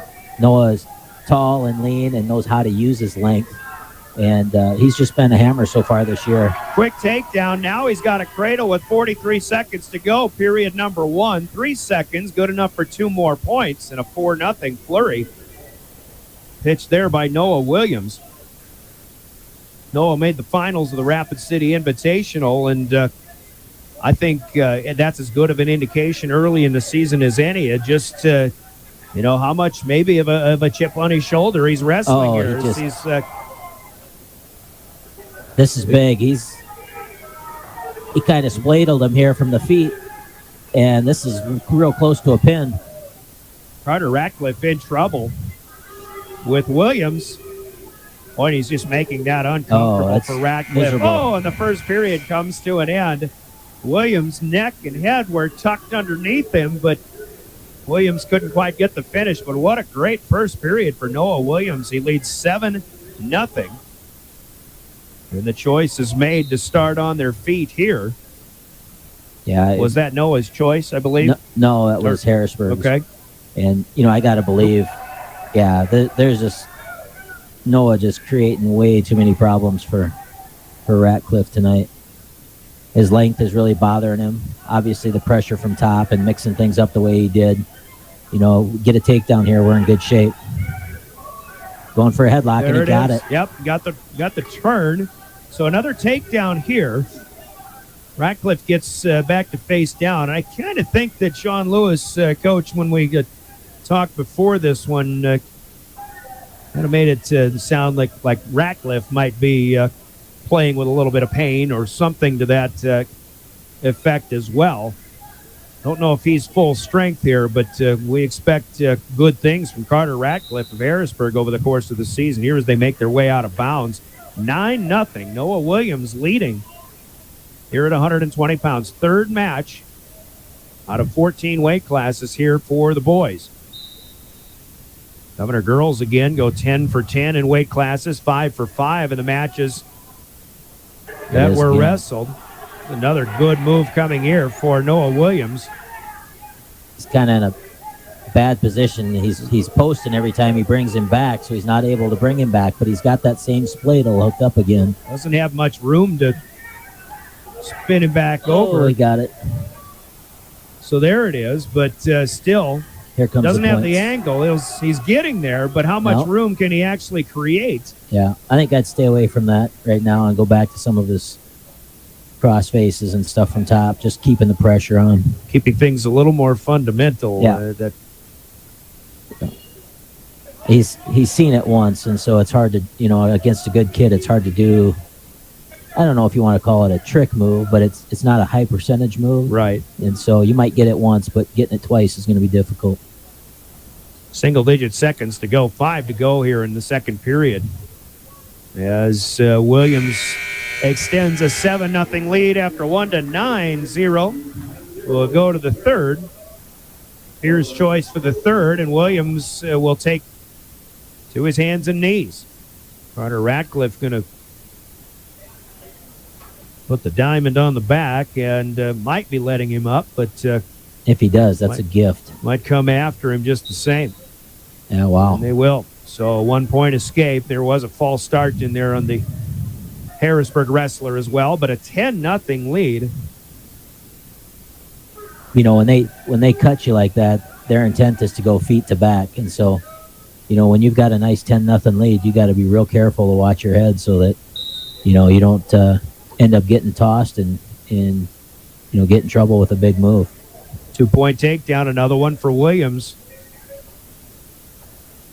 You know, and sometimes if you're going to let him up like that, you kind of expect him to come right after you. But it just wasn't the case. Well, this is where I would want to be right now if I'm Noah. I mean, he's got an arsenal from on top. He's been able to create a lot of pressure. I mean, here he does. He turns him over in a crossface cradle. There you go. And even if he doesn't get a pin here, well, I don't know if he got enough seconds. Well, it looks like 3 back points are pending. Yeah. Which could end this match with a technical fall for Noah Williams. Minute 14 to go.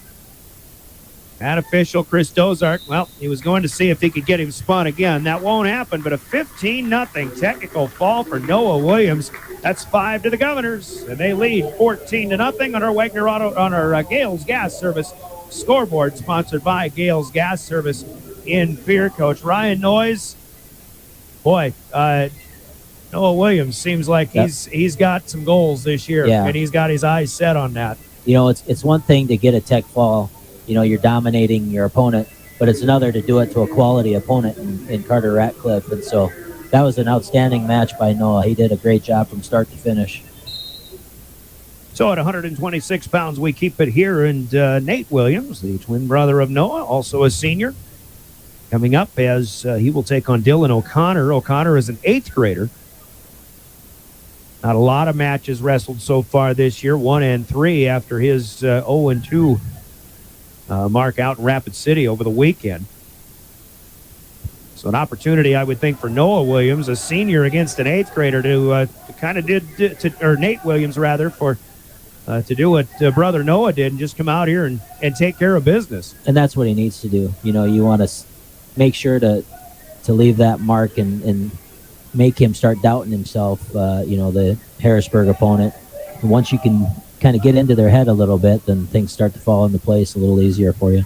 Nate so far on the season, 7-3, but did not place in Rapid City. He went 1-2 out there. So I think, if I'm not mistaken, he injury default. Concussion, yep, you're right. And he lost by forfeit in his final match. Coach Lewis did mention that in our pregame conversation. He does get a takedown here, so good thing there, passing protocol to get right back on the mat and continue competition. So I guess if you go in 6-1 to that tournament, you get a first-round tech fall win. You're 7-1, but losing because of the having to go through. Right. Well, he lost 5-3 in that second match.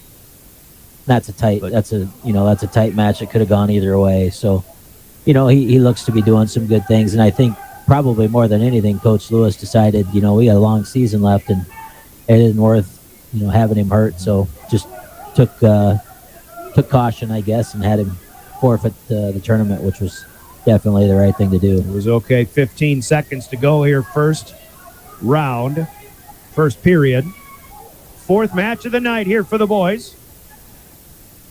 And it looks like this first period will end at a 2-0 lead for Nate Williams.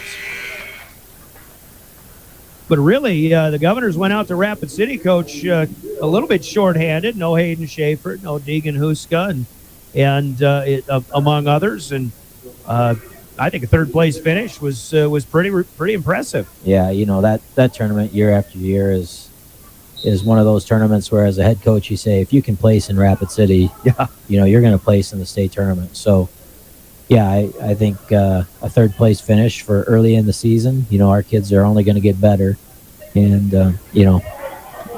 that's exactly what we said. Only it was Coach Thorson with the girls I was talking to, and I think the same is going to hold true for girls placing in Rapid place at state tournament.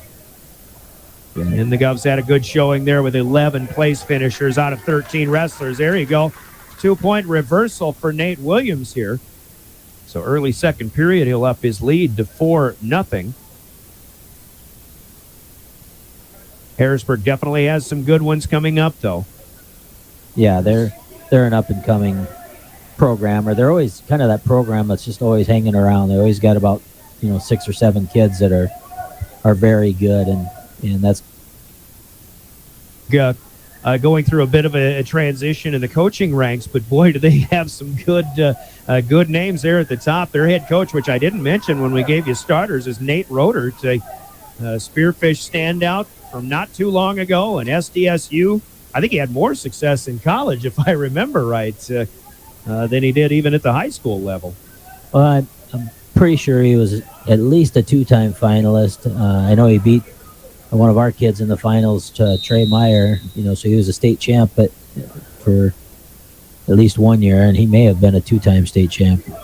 Have a caution warning called against Nate Williams here. 33 seconds, still in the second period, but he's got a 4-0 lead. Nate Williams in pretty good shape against Dylan O'Connor.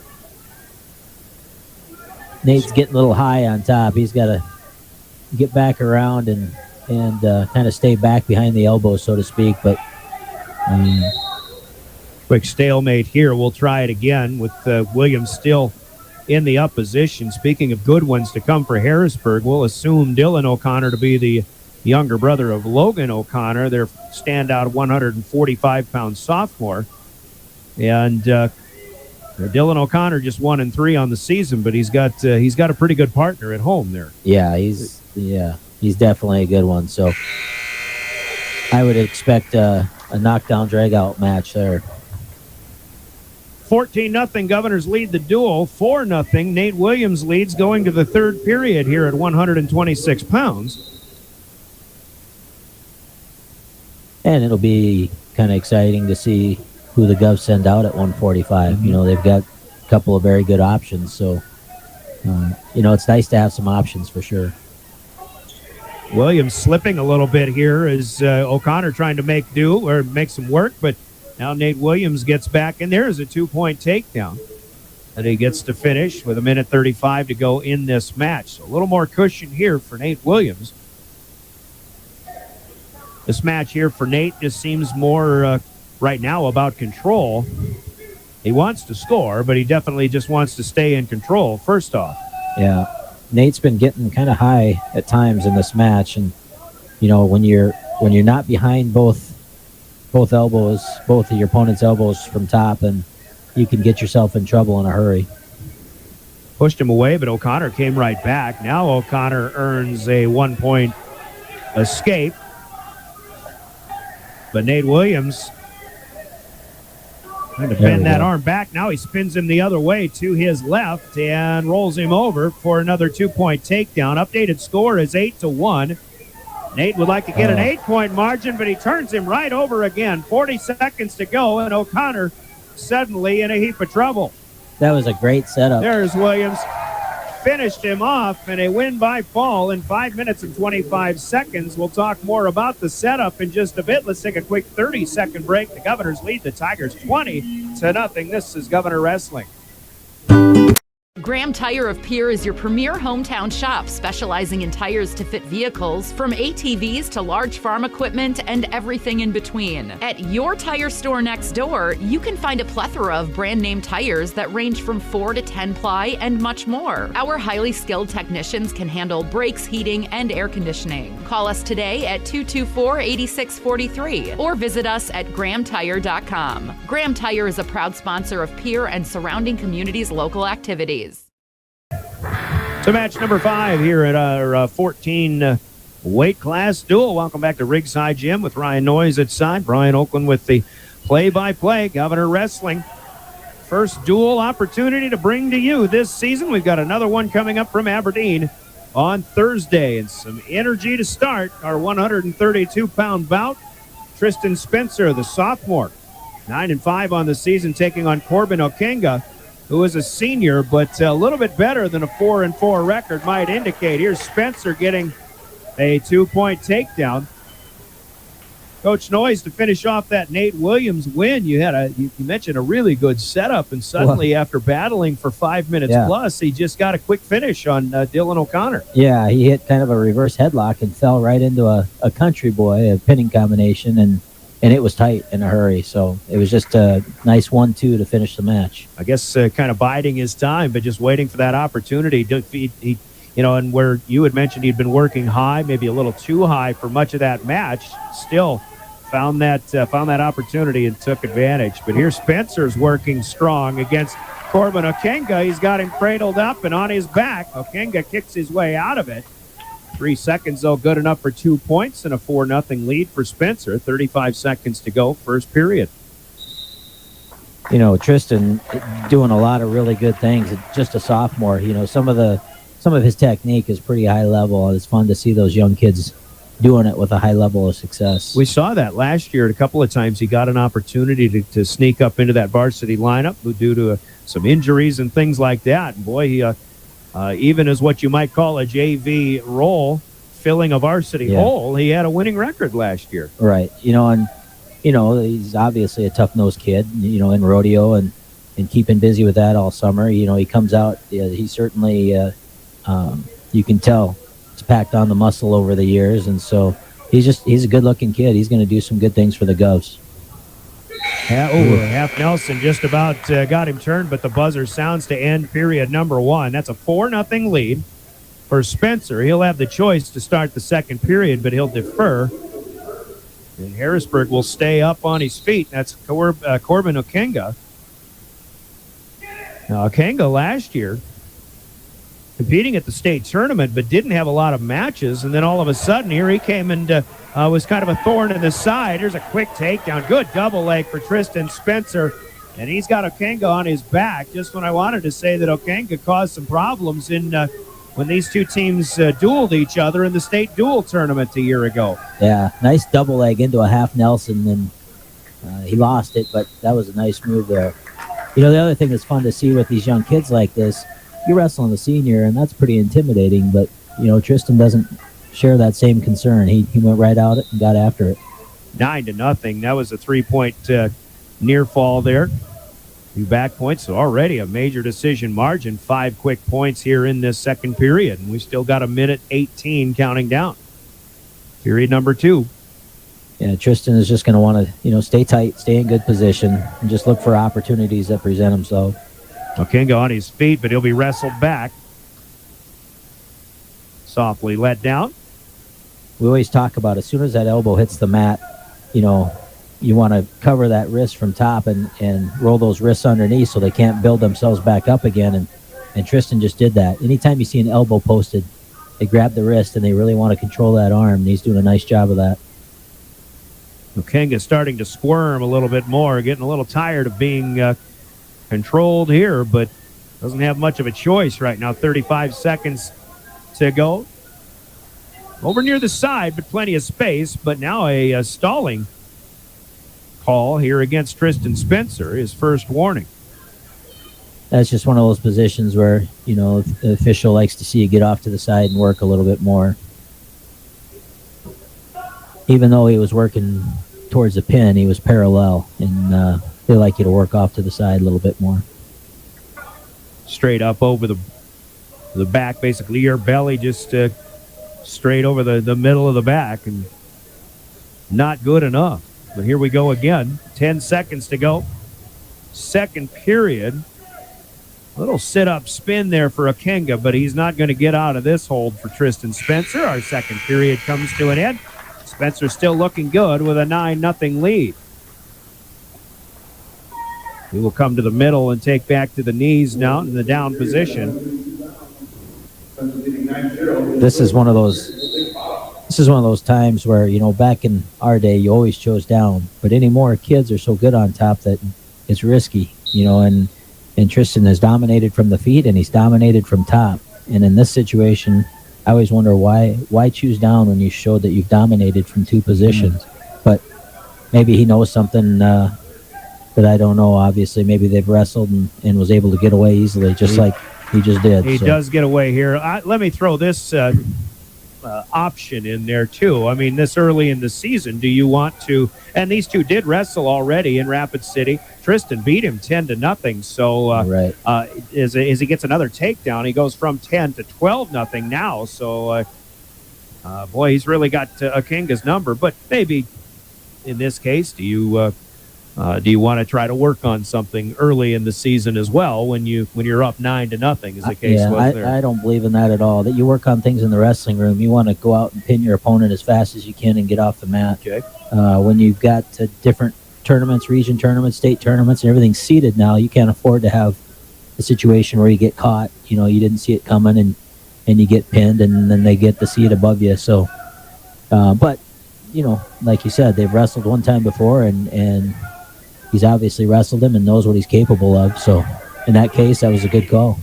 And Tristan got a little bored, so he let him up. Now gets a takedown, so it's 14-1. He'll cut him loose again. 14-2. Tristan's going for bonus points now. Got him up high. Half. Gets him down. He's going to get the pin here. 30 seconds to go. Slip the half. It'll be 16-2. Actually, 2 back points pending, so a technical fall is at least pending.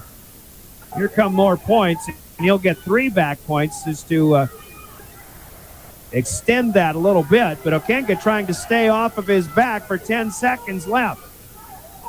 Tristan Spencer, strong match here. Just looking for that ultimate finish. He won't get it, but 3 back points.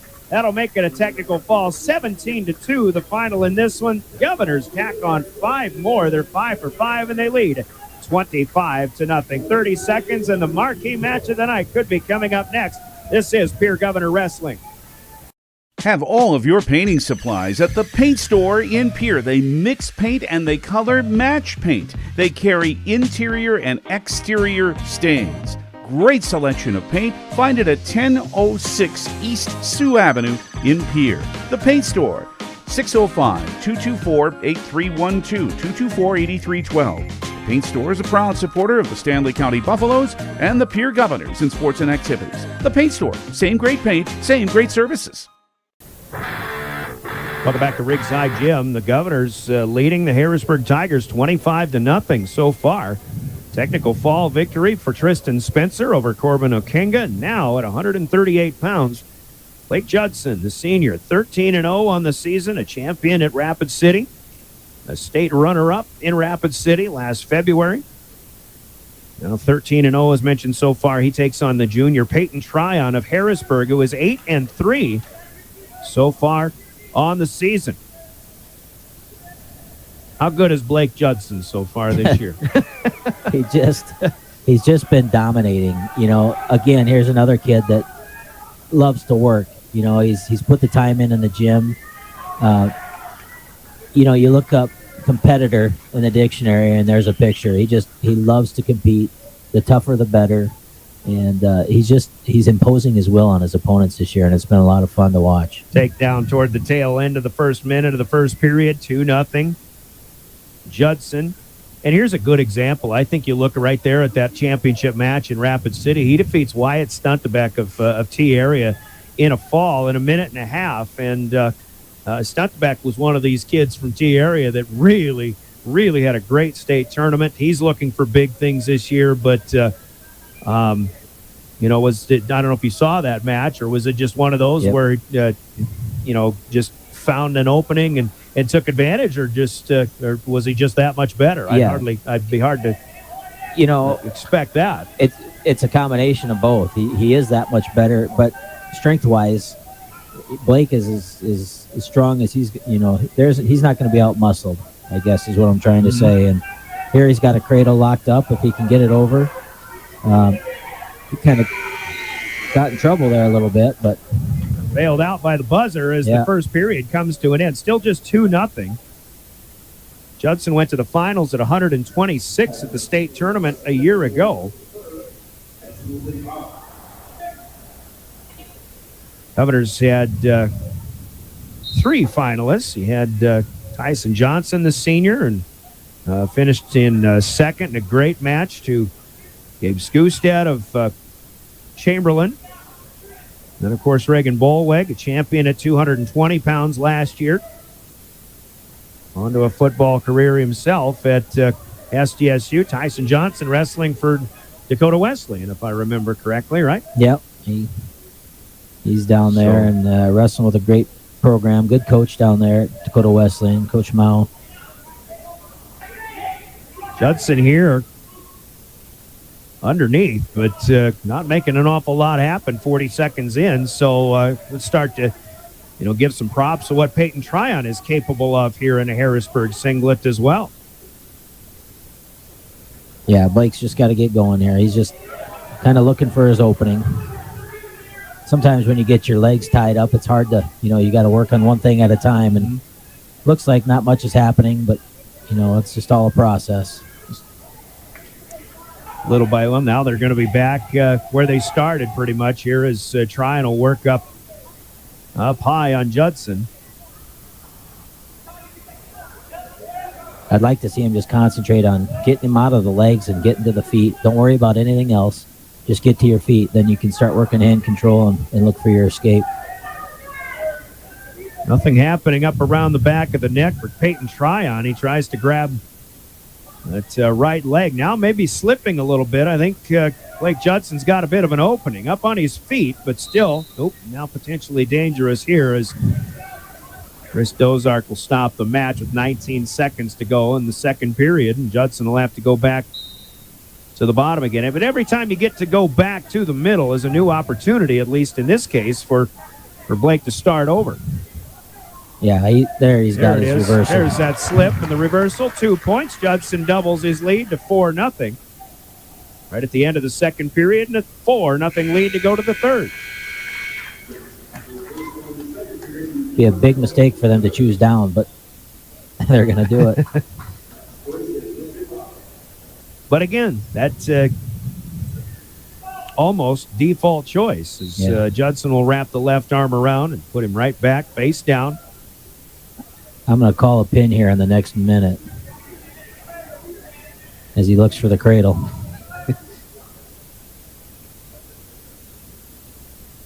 That's kind of been his signature move all year long, and so not like a big surprise if he gets it. So Judson again here. And again, he was 126 last year, so moving up a couple of weight classes here in his senior season. It's you're going to be wrestling bigger kids and stronger kids, obviously. So far so good here for Judson in that transition. Yeah, and moving up one weight class is hard enough. Like you said, 2 is definitely going to be a challenge. But he's he's obviously doing the right things. I mean, if you can be undefeated to this point in the year and win 2 big tournaments, he's doing some good things. Halfway through the second period, Tryon got to his feet, but Judson puts him right back down to the mat. Tryon's still trying to crawl out of it, but Blake Judson still keeping the hold. And again, Blake Judson's been dominating opponents so far this season.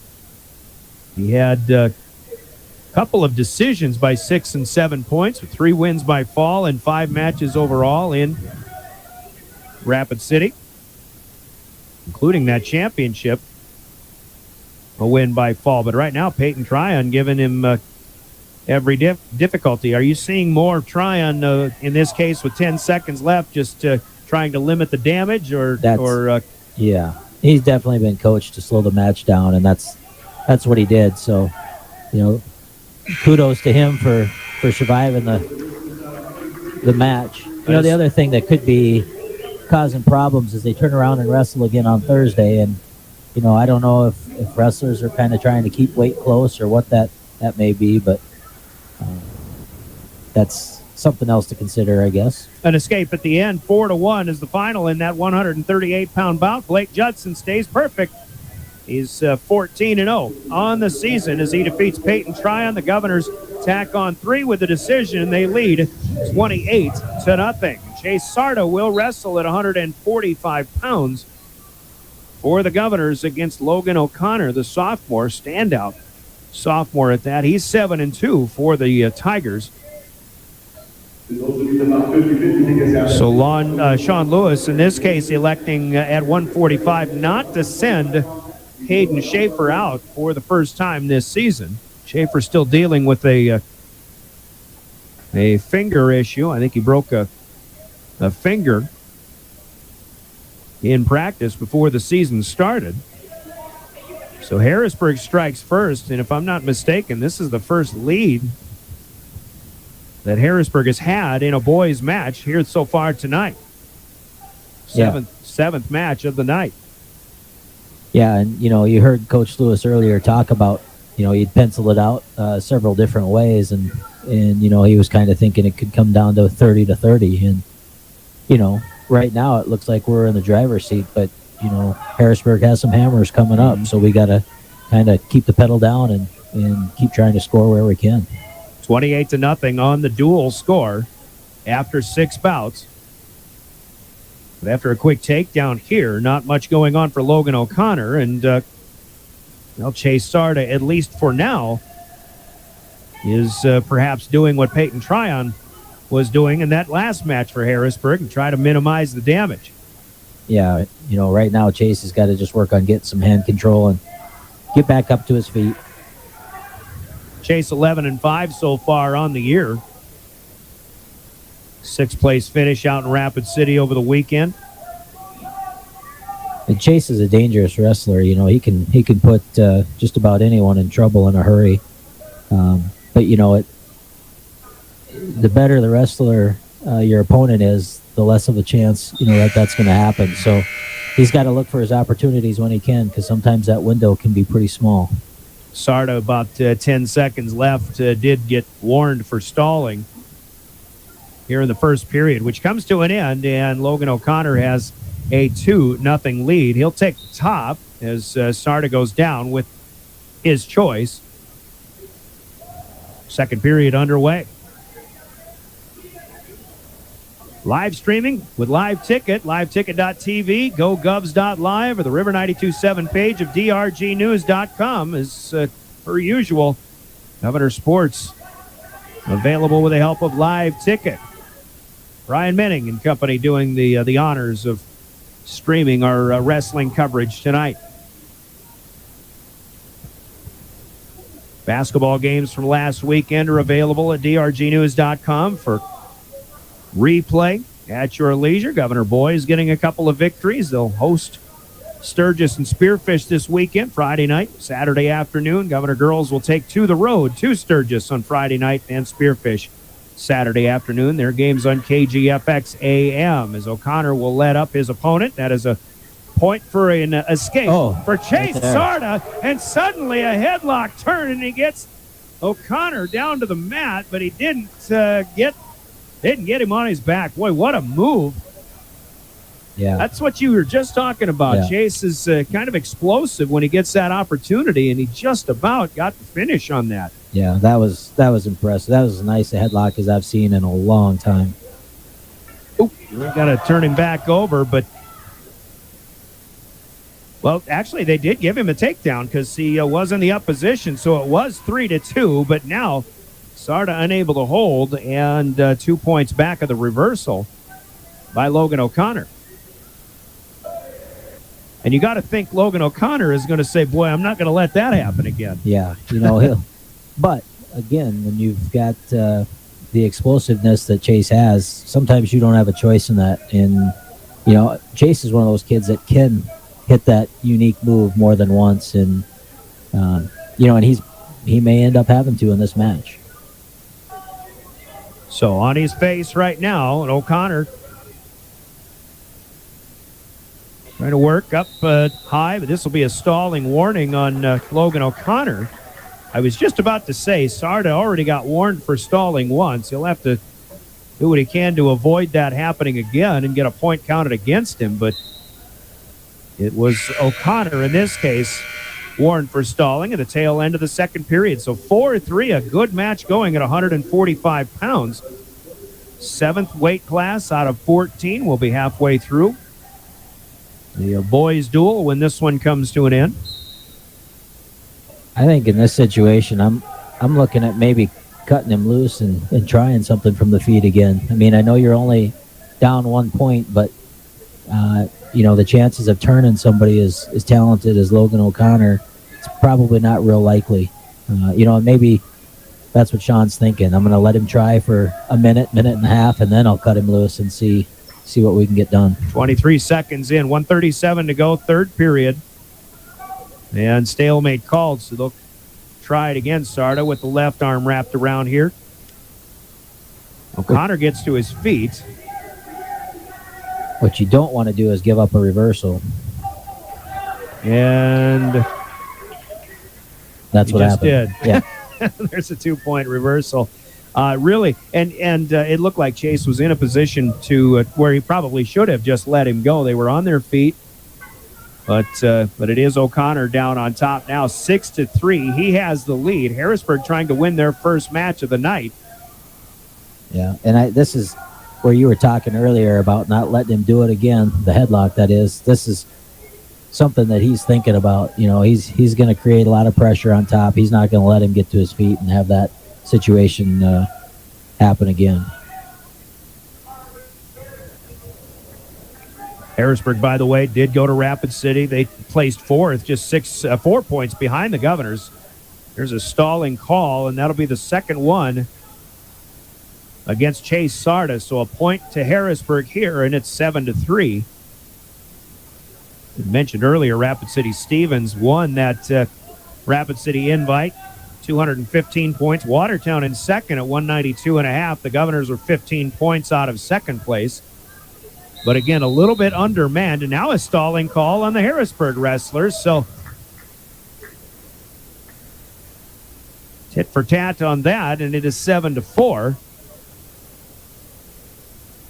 Yeah, as a stalemate will be called, and they'll go back and reset. Time running short, though, here, 12 seconds to go. I think Chase Start has done a pretty good job of minimizing damage. It'll be a decision win for the Tigers this time, and they'll get their first 3 points of the night, a 7-4 win for Logan O'Connor, who improves to 8-2, 28-3. Now the updated dual score on the Gales Gas service scoreboard from Gales Gas in Pierre. Halfway through, we'll go to 152 next. You're listening to Pierre Governor Wrestling. Hi, this is Jody from Dakota. At Jan Bussey Ford & Highmore, they've been building partnerships for life by treating customers right, offering a low-pressure sales process, no haggling over price, passing low overhead savings on, and providing a Ford-certified service department fixing it right the very first time. If you're looking for a new Ford, a quality pre-owned vehicle, a new or used ATV, or a trailer, stop by Jan Bussey Ford & Highmore and experience the difference. Jan Bussey Ford, building partnerships for life. Back at Riggs High Gym, 152 pounds underway. Did you catch the name on this one? 152-pound wrestler. I did get the weigh-in sheet from Coach Uhrig, so I'll see if I can find it here. I think he said Tucker. There is Christian Tucker, who is a senior.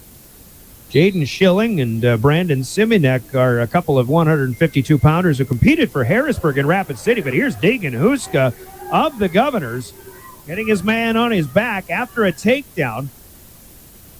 Huska will come over the top once again, and 3 back points will be awarded. So a 5-0 start. This is Deegan Huska's first match of the season. Christian Tucker, if that's who we're dealing with here, is a senior. They don't have the weights for the Tiger wrestlers and the weight classes in the program here. Tucker working hard, and Huska flips him right on out of bounds. Yeah, I'm not seeing much here either. Quite a move. Yeah, the weigh-in sheet went right straight from 145 to 160, so skipping 152. But Deegan Huska off to a pretty good start, and got a cradle set up here. Huska in good shape now. That's tight. 35 seconds to go, first period. Tucker in trouble. But he gets away and back face down. So 3 more for Huska. Has an 8-0 lead here. Still 20 seconds to go, and Huska, time for more if he gets an opportunity. Talking about those 152s for the Tigers who wrestled in Rapid City. I know Jaden Schilling competed in a couple of junior varsity matches earlier on tonight. And I believe there may have been a Brandon Simonek sighting in the JV matches as well. Harrisburg will take to the up here. Huska back to the middle. Second period now underway. Governors won the first 6 matches. Harrisburg gets their first one at 145, but just a decision. So 28-3 our score. First ESD duel of the season for both teams. Harrisburg did compete in the Watertown dual tournament, which the Governors went to for a number of years. Like 50 or something like that, it seemed, before going to Mandan the last couple of years. Harrisburg did go 3-1 in 4 duels in Watertown. Felt like 50 years, too. And the one loss they had was to Watertown, 30-28. They did get wins over Mitchell and Aberdeen Central, ESD opponents, but not counting in the ESD standings. They also had a win over Millbank in that opening weekend of the season. There's a nice double leg. Huska gets his man down, has a 10-0 lead. Deegan's really looking sharp. I mean, everything that he's doing tonight, real crisp, very technically sound, very powerful. I'm liking the way this looks for this year for him. Trying to come off some lingering injuries from that football season, and we saw Chase Sarda at 145, seeing Deegan Huska now, and kind of a couple of unsung heroes of that state championship football team and the linebacking play that they make. Right. And I'm not sure if anybody on a football field makes better wrestlers than linebackers do, but these two guys are pretty good examples.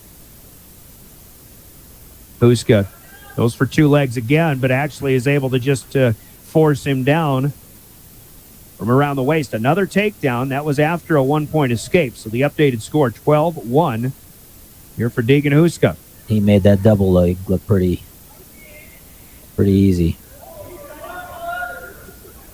20 seconds to go, second period. Deegan's on top. He's got a leg in, kind of working a guillotine, working the ankles a little bit, seeing what'll open up here. Governors looking strong so far here. And again, not employing Hayden Schaefer tonight. Hayden Schaefer, of course, everybody will remember what he was able to do in finishing off the state dual championship for the Governors a season ago. Which, until Cole Peterson's game-winning field goal in the state championship this year, stood alone for me as the most exciting moment in 19 years of covering Governor sports. But now we've got a pretty good tie right there in the way things are going for the Governor athletic program here. Well, that's what makes the sport so fun. We always talked about you got to have a number one from every position. What's that number one move that you're going to from the feet, from down, from top? And that's what Hayden did. He knew what he wanted to do off the whistle. And everybody knew.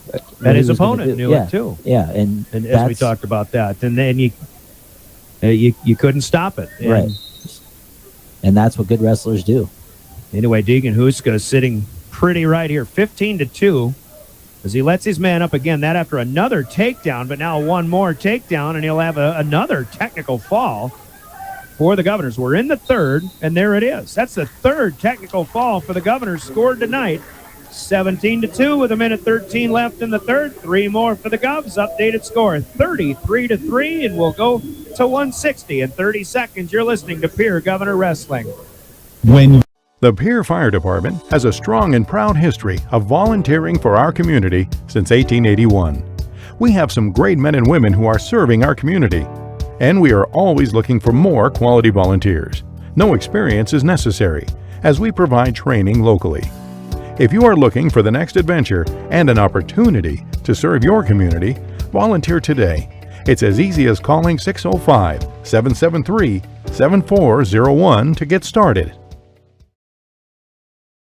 We're back at Riggs High Gym, up at 160 pounds. The Governors lead the Tigers after 8 matches. 7-1 in the match results, but 33-3 on the dual scoreboard, brought to you by Gales Gas Service in Pierre. With Ryan Noyes, the coach, I'm Brian Oakland. Bringing Governor Wrestling back to the airwaves here 160 pounds, Jaden Wiebe going for the Governors against Soren Adland, a junior for the Govs against the Harrisburg sophomore. And Wiebe will strike first, 30 seconds plus into this match and a 2-point takedown. Yeah, Jaden is one of those wrestlers, too, that's had a ton of success all the way through and hasn't been able to do what he's wanted to at the high school level yet, but he's in every single match. And so when those close matches become wins for Jaden, he's gonna do big things. Some up at the varsity level, some back in the JV level, but always ready to go. Yeah. And I don't know if you can say that about everybody at the JV level, but when they're called into action, yeah, they'll get out there and they'll if they're in a situation where they need to limit damage and do damage control, they'll do that. But as best they can. But Jaden Wiebe still is the last couple of years has been one of these guys when he's been up in the varsity level, he's been ready to make some things happen. Absolutely, yeah, he's a tough competitor. Just a good athlete. He's one of those multi-sport athletes, and he gets it done. He just competes hard. 30 seconds to go. Still a 2-0 lead. Soren Adland is another. He's a sophomore, but it seems like he's been around a while here for the Tigers and in their program. He's 5-3 so far. Jaden Wiebe, in fact, 5-6. So again, still room for improvement for both of these wrestlers. Wiebe staying in control right in the middle of the mat as the seconds tick away here in the first period. Got to hold him for 3 more seconds. There it is. 2-0. Second period will begin. Green's choice. For ID purposes, we're driven by the Office of Highway Safety of the state of South Dakota, reminding us all to stop speeding before it stops us. Let's make sure to obey posted limits. The Office of Highway Safety. As we bring you Pierre Governor Wrestling, your official voice to the Governors is River 92.7 KGFX FM Pierre. We're a member of DRG Media Group, and we're live streaming on the DRGnews.com website, the River 92.7 page, and the DRG News app, and the River 92.7 page there. We have found out, by the way, speaking of our DRG News app, if you are not able to open your DRG News app, you probably need the new iOS upgrade on your iPhone. That happened to me. I found that out. I've upgraded. We've got the DRG News app back up and going again. And you can watch this on your phone wherever you are at this very moment. Minute 20 to go, second period. It is Wiebe in the down position here in the second. Adland riding him out so far. Wiebe not getting a whole heck of a lot done, but he does still lead 2-0 in this 60-pound match. Yeah, Adland doing a nice job of tying up wrists and keeping pressure on, making it hard for Jaden to build up. Coach Lewis has his predictions, and you're when he says you expect to win 8 out of 14, win 8, lose 6, or something like that, it's from a realistic standpoint. It's not saying that that you don't expect good things from your kids, but in certain matches. But the Govs have already won 7, and I know Coach Lewis thinks that. I'm pretty sure he knows that Harrisburg is open at 285 pounds, which might be the 8th match, but I guess that would make here 160 pounds one of those swing matches that so far Jaden Wiebe has the lead in. You're right. And this is one of the matches that we talked about. Coach Lewis and I and some of the other coaches got together for a little conversation on how this duel might go, and had some good talk, and one of them was this match. They wanted to make sure that Jaden got a win tonight. Knew he was very capable of it, but was going to have to wrestle well. 3 seconds to go. Trying to slip out at the last moment. He will not get the 1-point escape. He'll stay at 2-0 and Red's choice. And this will be Soren Adland's decision to stay on his feet. It's already been taken down once in this match. But Adland going to give it a go from the neutral position. And right now, he's in pretty good shape. Try to get around Wiebe to get those 2 points. There it is. He's trying to work it right into a cradle. That didn't happen, but now a 2-2 tie. A, it's important maybe for Jaden Weeby to get that escape at the end, which he was not able to, but B, the way that this third period has started, it almost seems as if Weeby's the one who's a little more out of gas right now. Yeah, he's looking a little tired, but I don't. Sometimes wrestlers will do that and try to lull you to sleep a little bit, and then put together an explosive move and score when they least expect it. So, he takes a 1-point lead into this last minute, 14 seconds. Yeah, Odlin just let him up again when they started back in the middle. So 3-2, Weeby has the lead. Odlin trying to work his way around to another takedown in the same fashion. Yeah.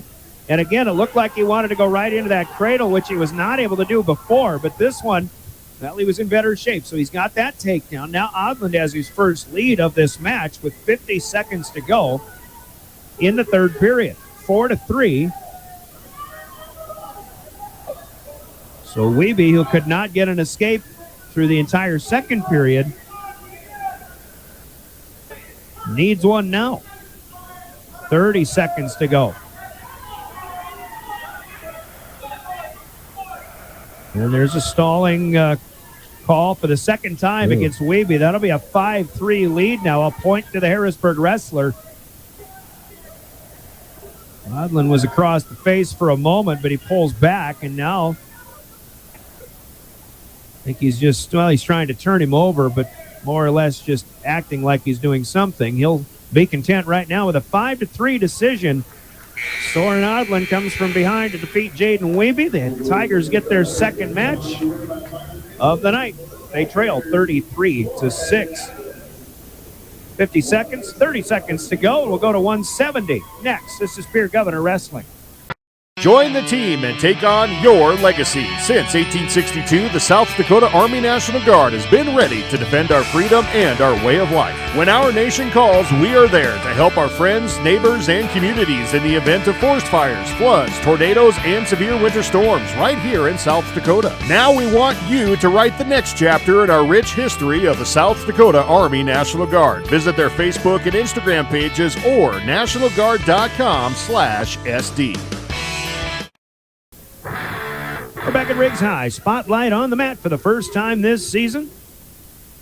Glad to have you aboard here for our coverage of Pierre Governor Wrestling up to 170 pounds as Harrisburg wins their second match of the night, but a couple of decisions now at 170 pounds. Lucas Chamberlain, the sophomore, gets a takedown here, trying to work into a deeper headlock. Colin Horrocks, a good one for the Harrisburg Tigers, a senior at 6-2. Trying to spin Chamberlain back over, but Chamberlain puts him back over again. That just goes to show you how strong Chamberlain is. He goes from a headlock to getting reversed to reversing him again. And just continuing the spin. It was an alligator roll almost there. As this is going to get tight. Got him pushed over.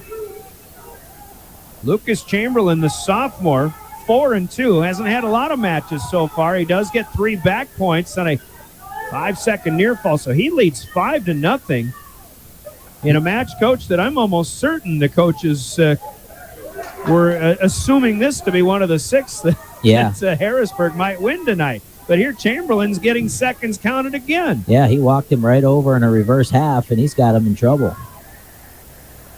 Well, that's tight.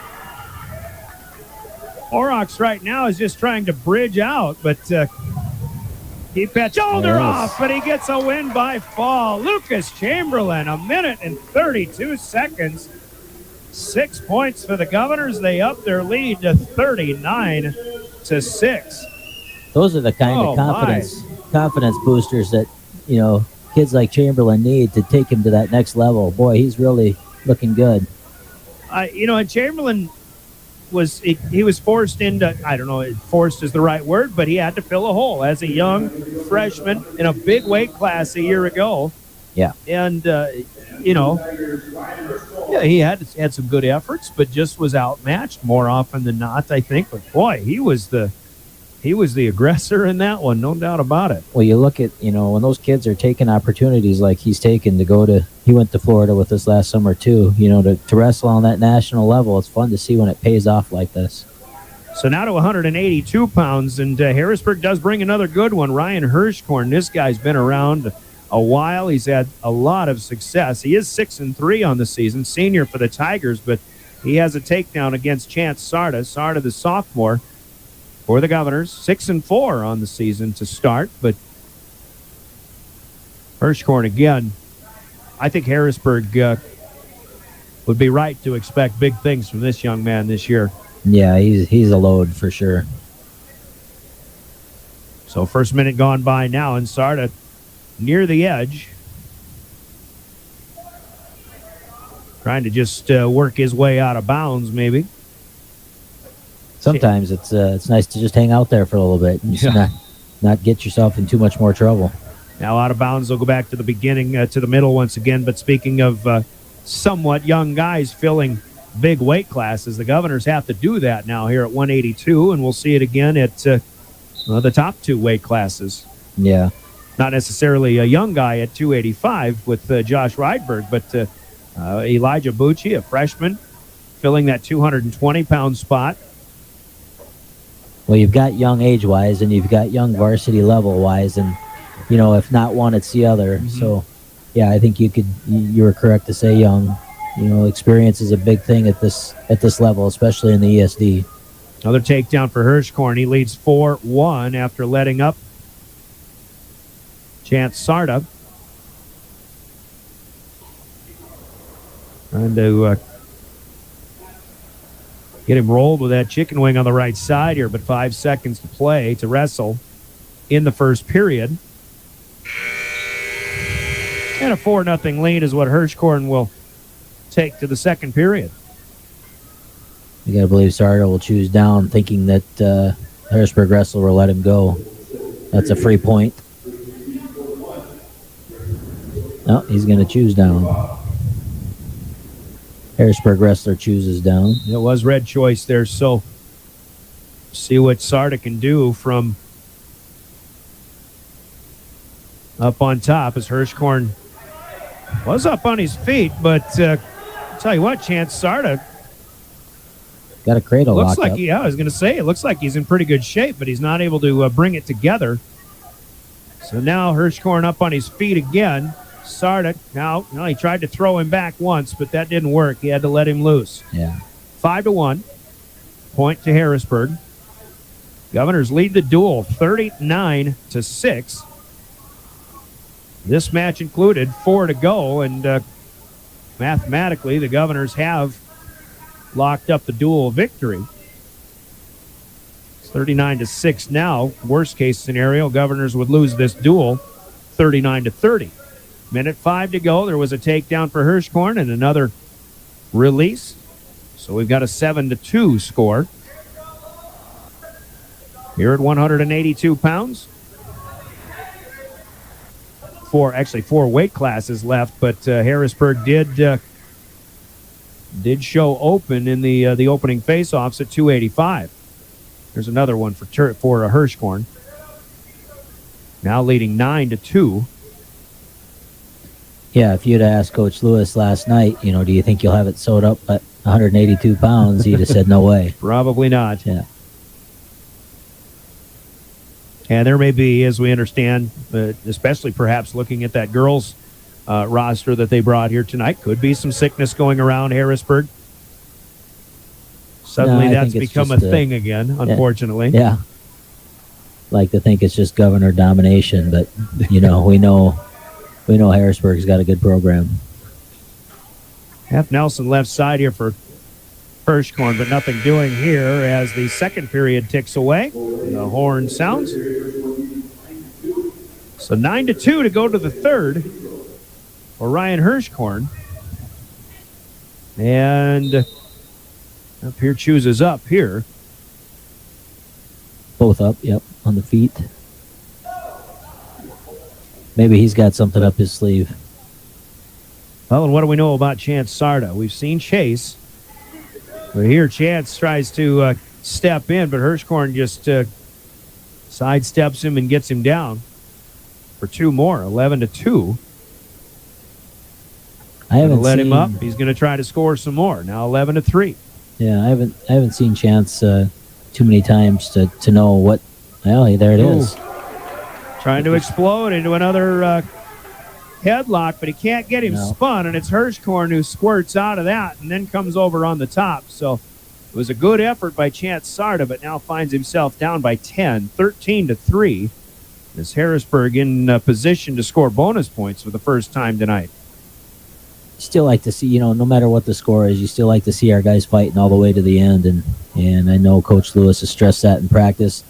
It doesn't matter what the score is. It just takes one opportunity, and if you're able to capitalize, it'll pay off. And here in this situation, stalling to start, I hear warning, but Chance is probably in a good position to take a chance there. And I guess if it doesn't work out, if he gets thrown to his back and the match ends early, then at this point, so be it. Right. But if you're in a lower weight class, maybe you don't have that luxury. Right. Yeah, you got to be real careful not to give up bonus points. And so far, he's doing a nice job with 25 seconds to go. Another release, escape, still a 9-point margin, 13-4. As Hirschkorn tries to shoot one leg here. Down to 10 seconds left, third period. Harrisburg going to win their third match of the night. Although Sarda, tried to spin his way to a takedown, but runs out of room. Yeah, if he can get a takedown here, he eliminates the major decision, and that'd be a nice kind of a win for us, I guess.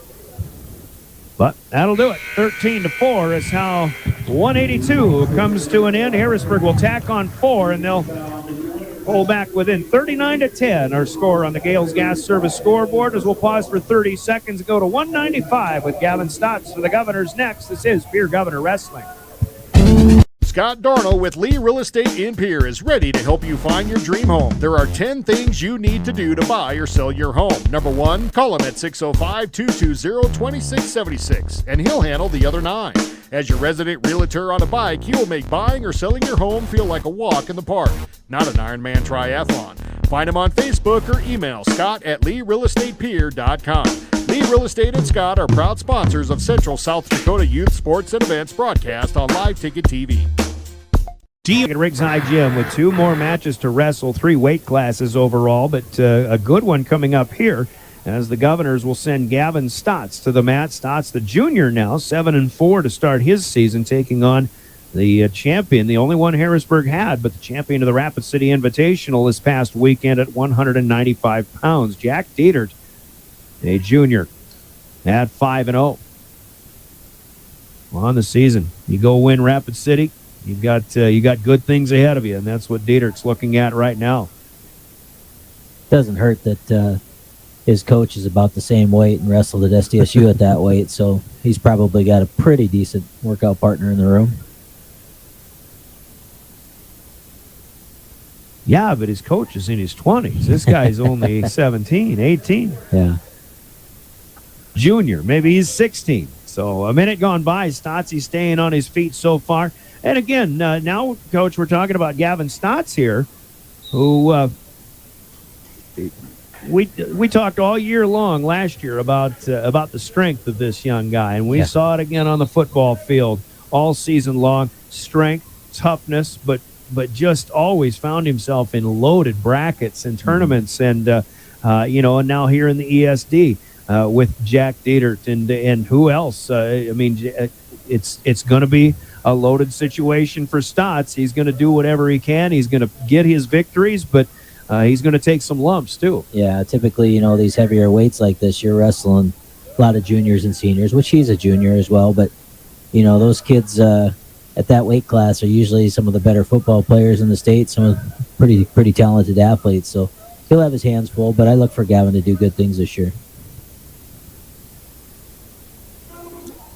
But still, as we mentioned last year, the one thing you'll always have with Gavin is a strength game that he can employ. He stays neutral the entire first period, 2 minutes gone by, and no score.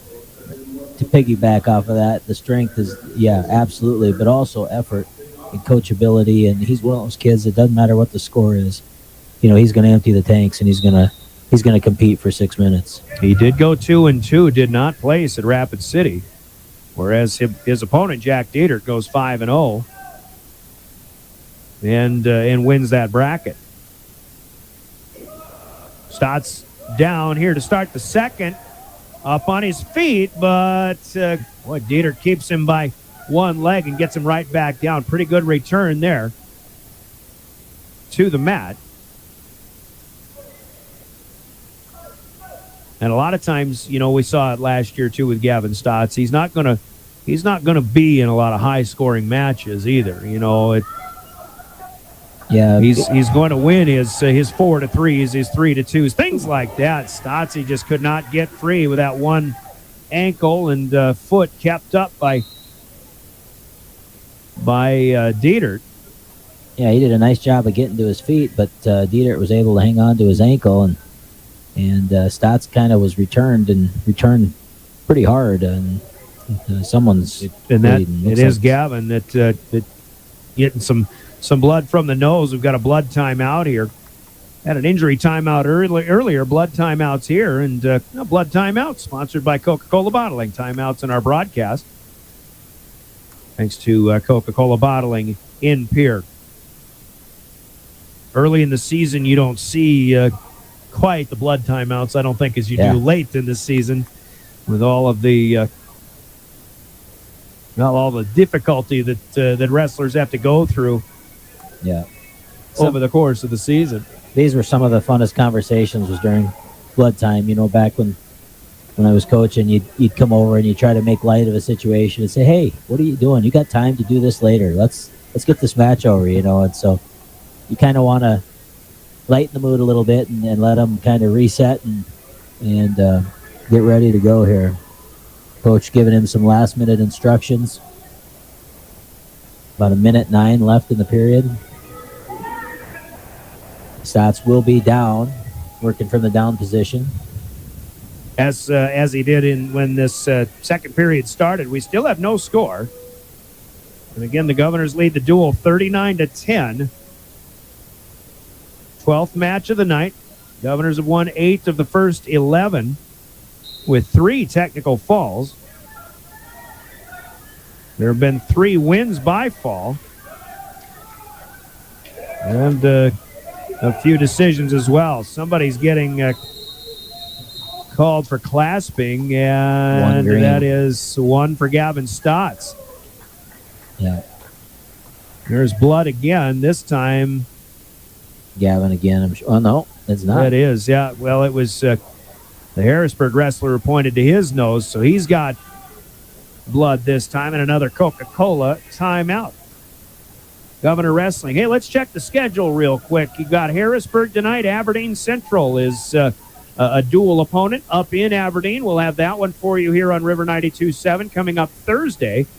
And we'll follow that one with live ticket and drgnews.com as well. This weekend, the Governor is going to go back to Elk Point for the Elk Point Jefferson Invitational. Some Class B competition there mostly, but when you talk Class B, you're talking Canton, and they're going to be there, and Parkston and Wagner, who've got good programs as well, and of course Elk Point Jefferson's got good kids. You'll see Dakota Valley is one Class A team there, but they've been a little thin over the last few years, but and you get maybe an Iowa or a Nebraska team there too. I think Parker's there too, and they've got some good kids, so they've had a good start to the season with Coach Silvernail down in Parker. Okay. Back at it here, 30 seconds to go. Second period. Stotts for the Governors, who got a penalty point awarded to him when Jack Dieter was called for clasping the hands. An illegal move. Stotts is still trying to tack on maybe one more point here if he can get his way out. Ooh, Stotts came around and I think inadvertently almost threw an elbow right up into the ear of Jack Dieter, but it didn't connect. And Dieter able to keep Stotts on the mat. 15 more seconds here to go. Second period. Stotts will try to roll. Don't give up points here. There we go. And he's going to get 2 out of this. Got to elevate those legs. Oh, it's not going to happen. And I was looking at that as an opportunity for Stotts to maybe roll out of something, but with Dietert actually holding him there, he could have scored some points himself. All right. Another blood timeout before we start the third period here. Gavin Stotts, Jack Dietert. I haven't really seen rankings, but how closely matched are these guys in the minds of those who determine those things? Yeah, I haven't seen much on rankings either. It's still awful early in the season. I mean, how much can you determine? You can determine a lot off of the two big tournaments the Govs have been to, but when you haven't seen an awful lot of other people, yeah, I guess it is a little early to tell. You know, the more common opponents you have, the more teams you see, it becomes a little more clear. But like you said, it's early. Dietert goes quickly, sits, spins, and gets right up on his feet. That's a 1-point escape. We've got a tie match, 1-1, with a full third period to go. Neither team or neither wrestler was able to get the other down for a takedown in the first period when they stayed neutral throughout. So we'll see what happens here.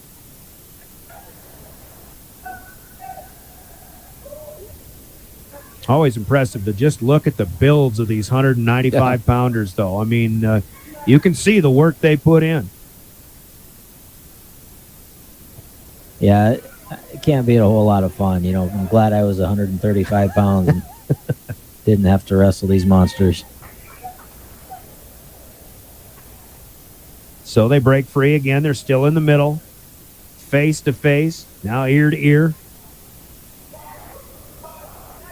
Each one trying to find their way. There wasn't a lot of shooting going on in that first period, though, if memory serves. Now we've got 50 seconds to go. And there's an attempt by Dietert, but Stotts gets him right back up, a little more upright.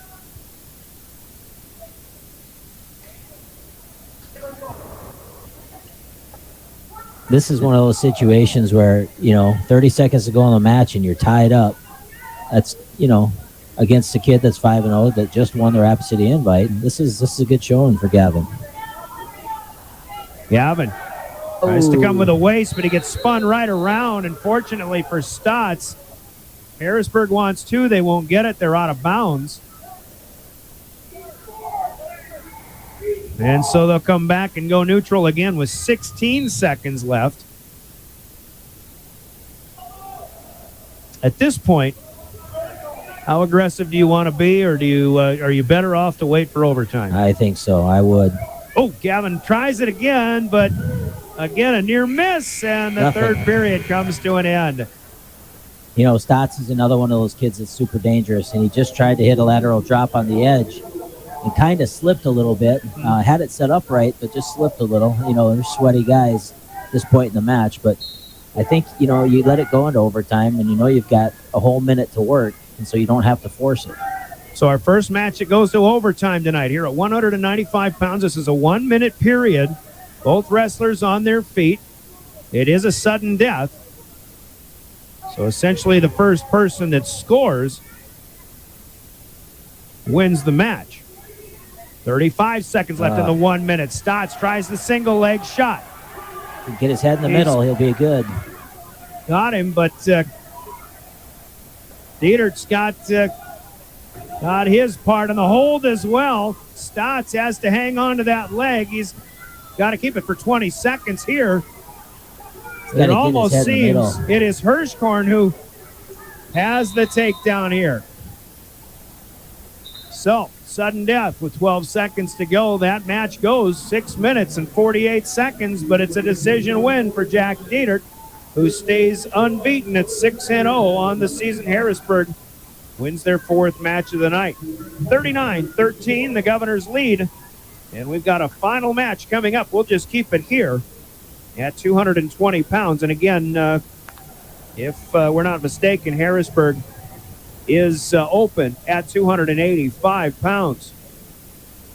But if there's a match, I think, where definitely Harrisburg will have a heavy advantage in. This is the one right here. They've got a good 220-pound wrestler. The Governors bringing a freshman here in Elijah Bucci. Aiden Viox is a senior for the Tigers. Here's another guy, been around it seems like as long as I can remember. Yeah, he definitely found the weight room too. Yeah. Just here's the difference. And now Elijah Bucci, I kind of like the way he's built here. He'll grow a little more into his frame, but look at the differences between a senior and a freshman in the muscle definition here. And look at the freshman. The freshman trying to make plays here, so to speak. Yeah. Got a leg up in the air. Just be patient. Trying to get a takedown. There, elevate it all the way up. Unable to reach it. All the way up. Trying to force Viox back down on the mat. Now he comes down on top, but he's got to get him down. Okay, that is a takedown for Elijah Bucci.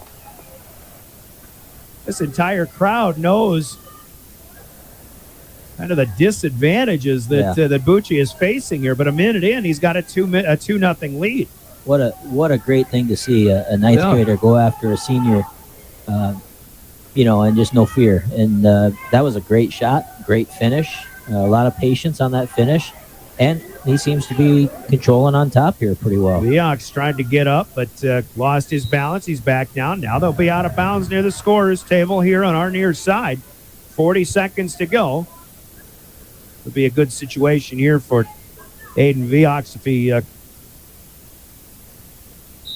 comes back to the middle here in the down position. Bucci, right arm wrapped around.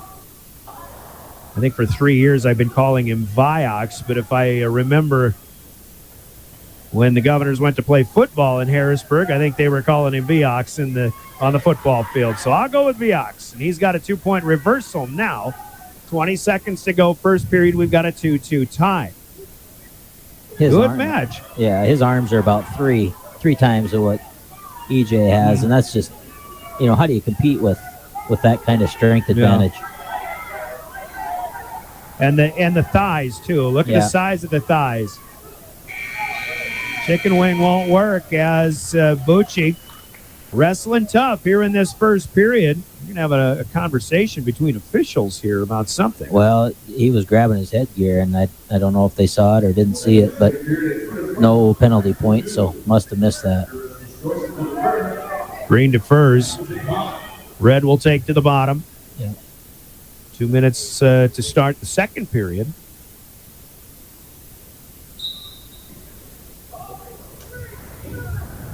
Not a quick first move here for Viox, but he tried to sit, spin. Bucci still has him. Boy, just to keep somebody that big down and keep any kind of pressure on him is a tall task.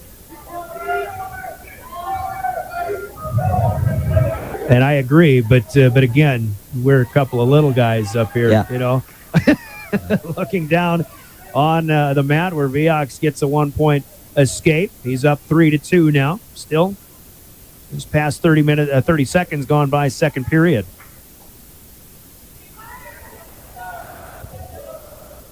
Let's talk about the ESD and some of these other schools and what you expect from the dual season real quick. You got Aberdeen coming up. Aberdeen's still a little thin, I imagine. Did not place high at the Rapid City invite, but Harrisburg, Watertown. Of course, you got Brandon Valley in the conference that are still going to be, along with the Governors, the top heavy, so to speak, the top four of that conference. Here's another takedown for Viox. He leads 5-2. Yeah, I don't see anybody really touching Brandon Valley this year. They're just, they're just too loaded. Watertown is probably a very similar team to Pierre. So I think the competition is really for second place, and it doesn't mean that we don't go for it, but being realistic, I think Brandon Valley is the team to beat, not only in the ESD, but in the state.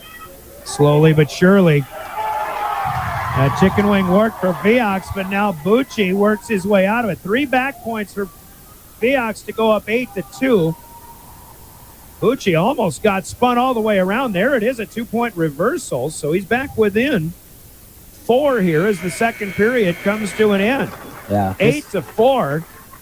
And this is one of my favorite moments of the nights, Coach. It's just is just how this crowd is responding to a great effort here from EJ, as you called him. Right. And these guys that are built like this, it seems like it's tough to go a full 6-minute match. And quite honestly, he probably hasn't had to this year. He's 5-0, and he's probably got 5 pins in fairly short order. And EJ is pushing him into the third period, only down by 4 points. So if you can frustrate him and get him to make a mistake or two, he's certainly in this match. Vioc's actually 9-1 on the year. Oh, yeah. As he did lose in the semis to Noah Hutmaker from Chamberlain. So Noah coming on for the Cubs. And then we're going to have a blood timeout here with 1:19 left in the third period. Timeouts in this wrestling match sponsored by Coca-Cola Bottling in Pierre.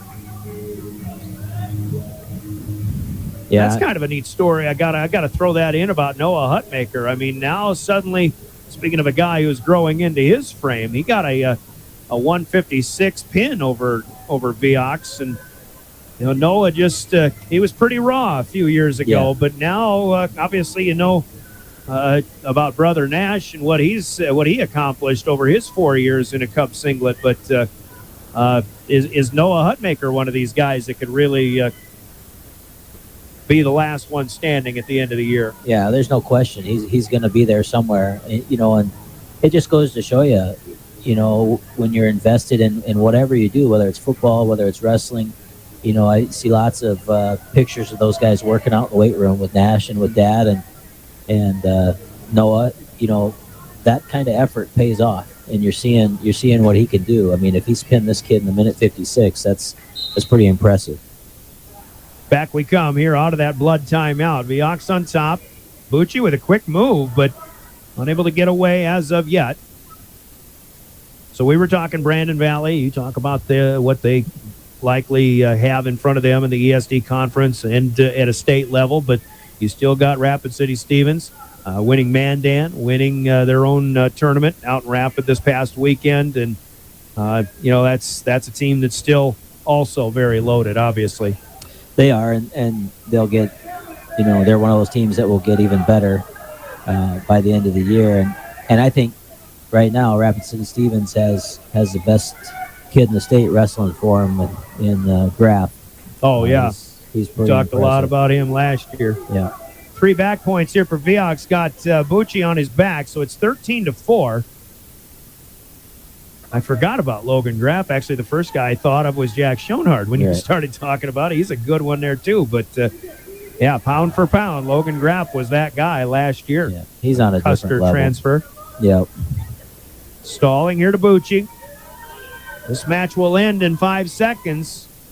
Bucci put up quite a fight, but he'll fall 13-4. Viox will get the win in what we believe to be the final match of the night, even though 285 is still to come. 4 points for the Tigers makes it 39-17.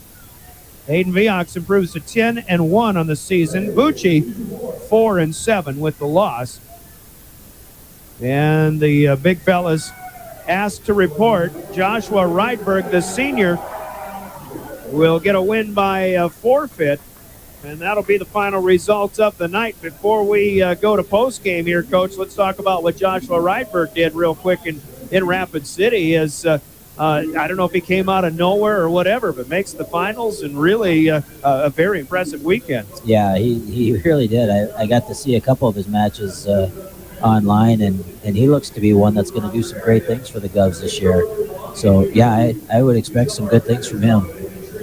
And for a kid who didn't wrestle in Mandan, didn't really know maybe what they had coming, but certainly, placing second in Rapid City is a good start to the season. So Joshua Rydberg is a winner by forfeit. The Governors will win 10 out of 14 weight classes. And your final score on the Gales Gas Service scoreboard: the Governors start with a victory in conference as they defeat the Harrisburg Tigers by the score of 45-17. Scoreboard brought to you by Gales Gas Service in Pierre. Use their budget plan and keep full service and stay warm all season long with Gales Gas.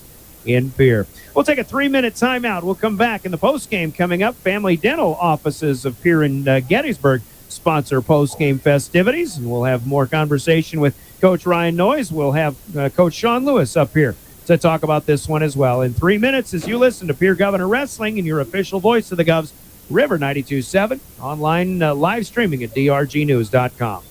DRG Media Group Sports is the official voice of the Pierre Governors. Knowles wants to run again, and he's got room. 40, 30, foot race to the 10, 5, and a touchdown. Pierre will come back and set up Avery Kaiser on the outside left through the block, and that's down. The official voice of the Pierre Governors, River 92.7, and also at the River 92.7 page of the DRG News app, brought to you by Golden Buffalo and drgnews.com.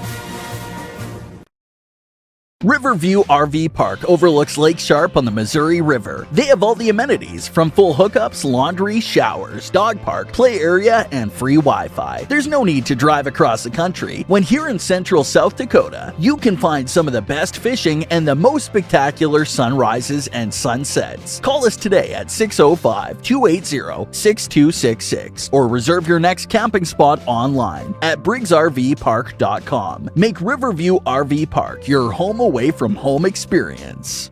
Briggs Trucking and Construction in Fort Pierre provides quality freight transportation services, cargo hauling, excavation, and demolition services. They also specialize in dirt and gravel work for everything from commercial work to new construction. Briggs Trucking and Construction will haul everything from light poles to farm and agricultural supplies. The bigger the job or the bigger the load, the better, as that is where their expertise really shines. Contact Briggs Trucking and Construction at 605-280-2848 or email them at cbriggs25@pi.midco.net to visit about your next project. When you expect more, you expect more. When you expect more, Dakota Prairie Bank, providing great service right from the start. It's our promise to you that sets us apart. With every handshake and a smile, we go that extra mile. When you expect more, you expect more. When you expect more, Dakota Prairie Bank. John Hoffman Electric is your neighborhood electrical service contractor, and so much more. No job is too big or too small for our team of professionals. We pride ourselves on keeping up with new technologies, such as Aerial, an augmented reality visual tool used to customize and experience a finished space before breaking ground. So whether you're building new or renovating a home, farm, or commercial space, let John Hoffman Electric light the way. John Hoffman is a proud sponsor of all local activities broadcast on Live Ticket TV. The Best Western Ramkota Hotel in Rapid City supports all South Dakota student athletes and their families. They are conveniently located off Interstate 90, close to downtown and minutes from the beautiful Black Hills. The Ramkota offers sports and family-friendly rates. Guests can relax for free in the indoor water park. They have 36,000 square feet of banquet and meeting space, and the award-winning Minerva's Restaurant and Bar is located on site. Best Western Ramkota welcomes everyone to beautiful Rapid City, South Dakota.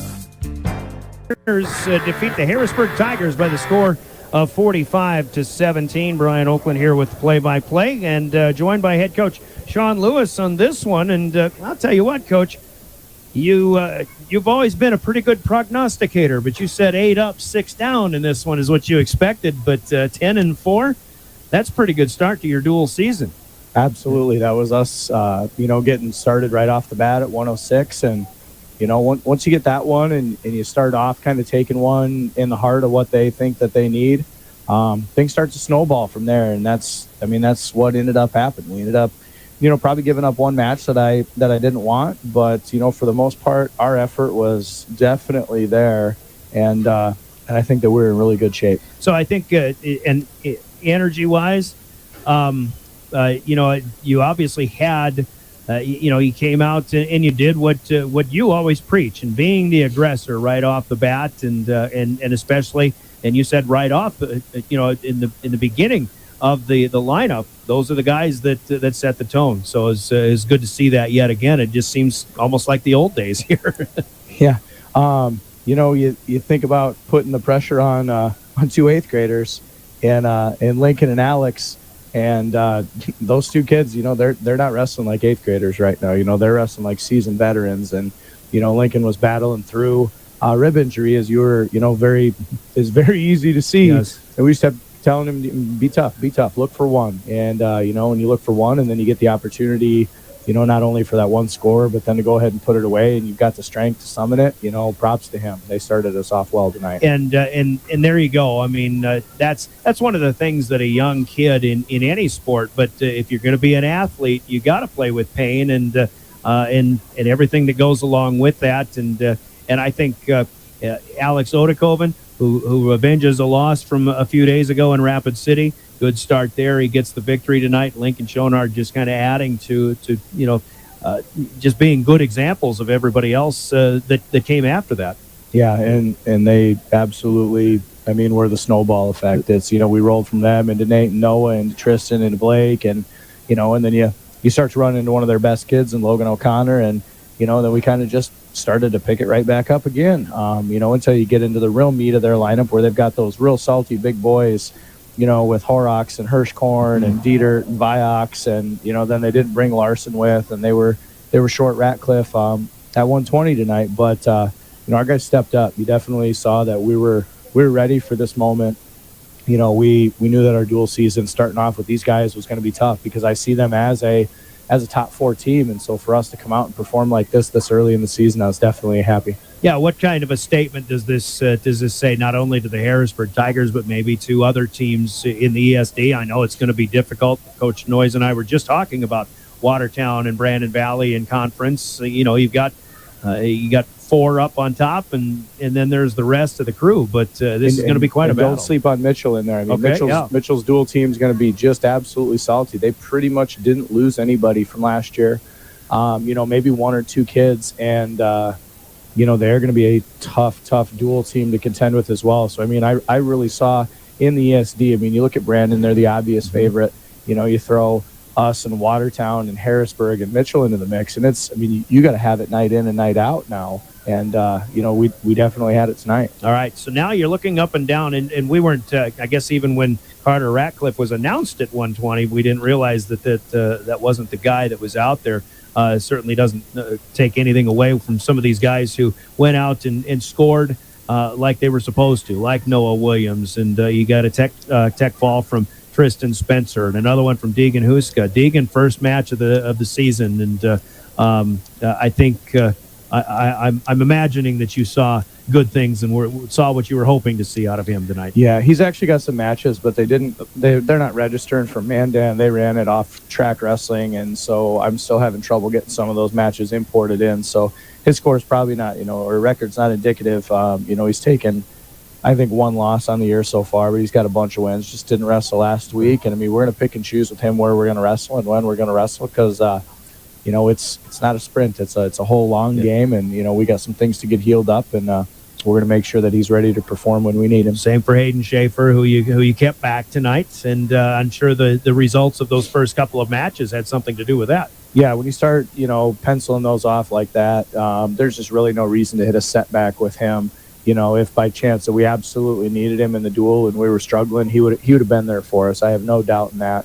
And but Chase Art is going to hold his own every time. I tell you what, he's one heck of a replacement, because he's going to be in there, and Hayden's going to actually have to come back and earn that spot, because it's going to be a battle between those guys just to see. And so my calendar said today, you pick your friends wisely, because iron sharpens iron, and those guys are friends, but they're also going to be fierce competitors, so they just make each other's that much better.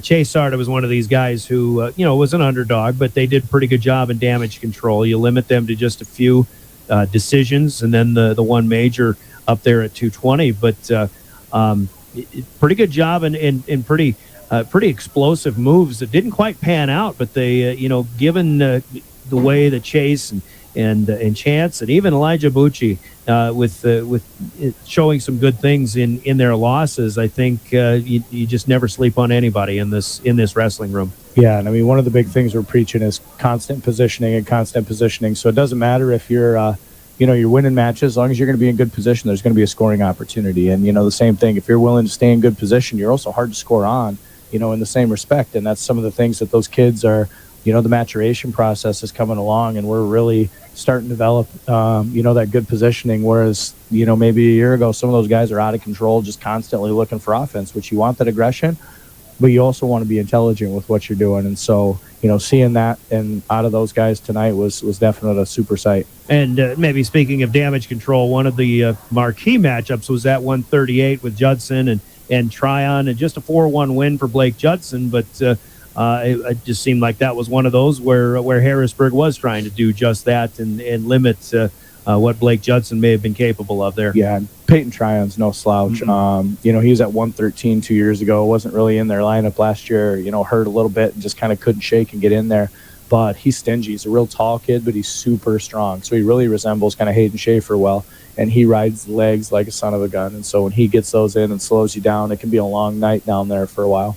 A couple of others really impressed with a guy like Lucas Chamberlain. You said he'd beaten Colin Horrocks before, but I didn't see the result coming in that one as it was. And but talk about how much improved guys like Lucas Chamberlain are, even guys like Nate and Noah Williams and Tristan Spencer from one year to the next now, maybe getting their second year of varsity at the varsity level. Yes, what a lot of people probably don't know, if you throw Nate, Noah, and Lucas into the mix, from the second season was over last year, those guys were in the wrestling room, it seems like 2-3 times a week. And we're talking that went through all summer. Lucas was wrestling with me for a while, and then he's wrestling with Tyson Johnson, who graduated. Nate and Noah were, they were in the mix with, Eric, and Eric's back, and he's helping out. So they got, that kind of just environment. And like I said, those three big time probably put in more work than anybody on our team moving forward. Blake put in a pretty good summer as well. But, Tristan goes to rodeos. As soon as wrestling's over, man, he's riding animals and he's wrangling horses and steers and bulls and I don't even know what else. And so, he goes from wrestling people to wrestling stuff. And you can't. That toughness is just unquestionable, and that's what he's got. And when he really is mentally focused and doing that toughness and just inserting his will on somebody, he's a very, very dangerous wrestler. All right, to say the least, a real impressive start, 45-17 over Harrisburg. Aberdeen's on Thursday, and you get another tournament at Elk Point on Saturday. Absolutely, it's going to be a fun week. Aberdeen still a little bit thin in the room, but you'll be favored there. But what do you see out of the Golden Eagles? To be completely honest with you, I haven't even looked at it. This one was the one circled for the week, so we got this one, and then we were going to kind of figure it out. So tomorrow morning, I'm going to let this one sink in tonight, and I'm going to regroup and really start penciling out the Eagles. I know a few of them maybe on the mat. Over the weekend. We get to see a little bit of them. on the mat up at Rapid, but for the most part, I know that they're battling some injuries and some illness as well. But they've got a young crew coming up, and they're going to start to rely on those guys very quickly. So we'll see how those guys can match up. Okay, didn't get Coach Thorson up here, but a quick comment on what you saw from the girls, if you were able to see some of them, or were you up in the room tonight? No, I was down watching. Okay, I got to do my dad duties for a little bit. All right, and watch them, and I still really enjoy those girls, even though I don't have the privilege of directly coaching them. I still love to see their success from last year and still get to interact with them and help them out here and there. I thought they looked solid. I tell you what, Harrisburg didn't bring two of their probably stud girls to town that they could have, but our girls are looking to put on a show, and not just a show for other people, but show for our town. And they really want to grow this thing. They want as many girls out as possible. And so hopefully, week in, week out, when they get people in this gym, they can showcase their talents and let other girls know around town, like, hey, wrestling's a thing for girls now, and you got options. And so if you're not good at one thing, if maybe you're a little bit different body type, you got a different mentality, this is something for you, and it can be a very popular and fulfilling thing. 5 matches, 5 pins for the girls tonight, and what they've got coming up this weekend? So they're going to Ashley, North Dakota. They're going to go to Aberdeen with us. They're actually going to have a full duel against Aberdeen. Aberdeen's hyping this thing up. They're actually going to start at 7, and then we're going to follow afterwards. So it's going to be a long night for the Govs. Good. In a good way. Good. From a radio standpoint, that's good. We'll be there, Coach. Great start tonight. Good job. Thank you. Coach Sean Lewis and the Governors defeating Harrisburg 45-17 tonight. Let's take a 2-minute timeout. We'll be back. We'll give you the full rundown. We've got big plays of this game, and your player of this game, as we call them, in post-game hardware to hand out. Still to come in our Family Dental post-game. This is Pierre Governor Wrestling.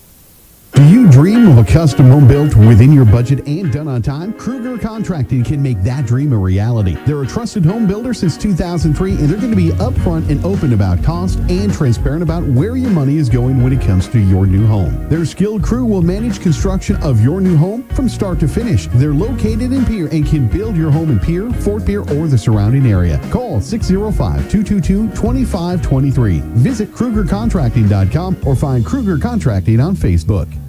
At American Family Insurance, we help protect what you've achieved so you can fearlessly go after your dreams.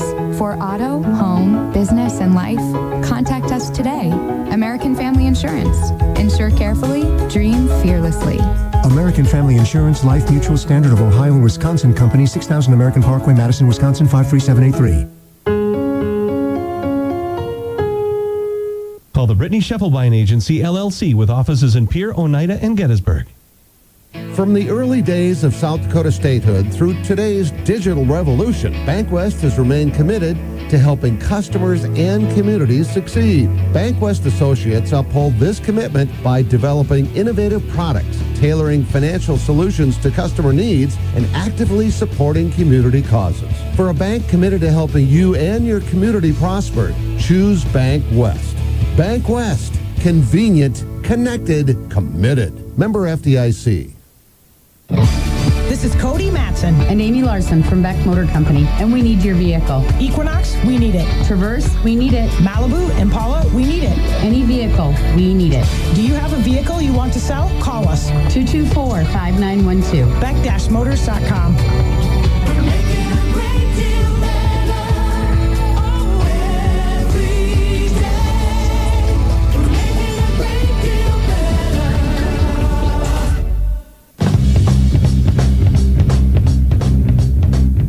Back at Riggs High as we continue our Family Dental post game. Let's give you a quick rundown of matches here, starting with the girls. As there's 10 weight classes. The girls for the Governors filled all 10, but there were only 5 matches actually wrestled. 106 and 113 wins by forfeit for Sydney Urig and for Nevaeh Bade. For Nevaeh, I should say go to 120 pounds. Then Danny Ringstmeyer gets a win by fall over Susu Camara, 4 minutes and 39 seconds. A good match there for Danny, who was 11-2 on the season. At 126, it was Kesri Benning, a win by forfeit. And then at 132, Gianna Stanglin, a winner over Emerson Squotus by the score of, by the time of 34 seconds. The Governors led that duel 30-0. Abby Lewis, the 7th grader, goes to at the 142-pound weight class, quick win by fall 30 seconds over Hannah Stagman. At 154, Ireland Templeton, a win by fall in 4 minutes and 47 seconds over Rihanna Heimdall. And then Miley Taylor, a win by forfeit with an open weight class for the Tigers at 170. Marley Shorter, the junior, is the winner in 51 seconds over Paige Koyman of Harrisburg. And then Sierra McFarling at 285, winner by forfeit. So the Governors win all 10 weight classes and score 6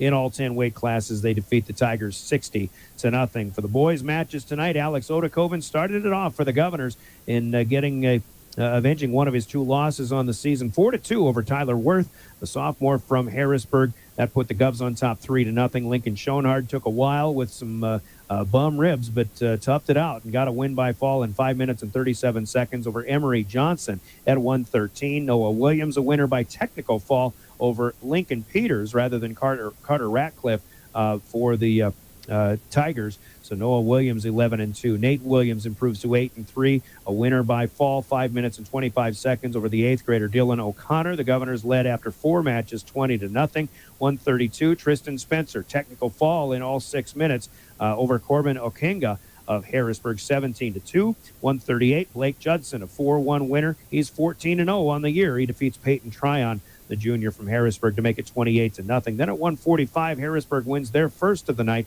Logan O'Connor, a 7-4 win over the junior Chase Sarda to make it 28-3. And Deegan Huska at 152 finally found out it was Chris Siminek who was his opponent. Technical fall win for Huska, 17-2 on the year. At 160, Jaden Weeby started with the lead, but Soren Odland comes from behind, and the sophomore from Harrisburg gets a 5-3 win to make it 33-6 in the duel. Lucas Chamberlain, impressive with a win over Colin Horrocks, 1 minute and 32 seconds by fall. In that one to make it 39-6, then 182. Chance Sarda falls by major decision to Ryan Hirschkorn, 13-4.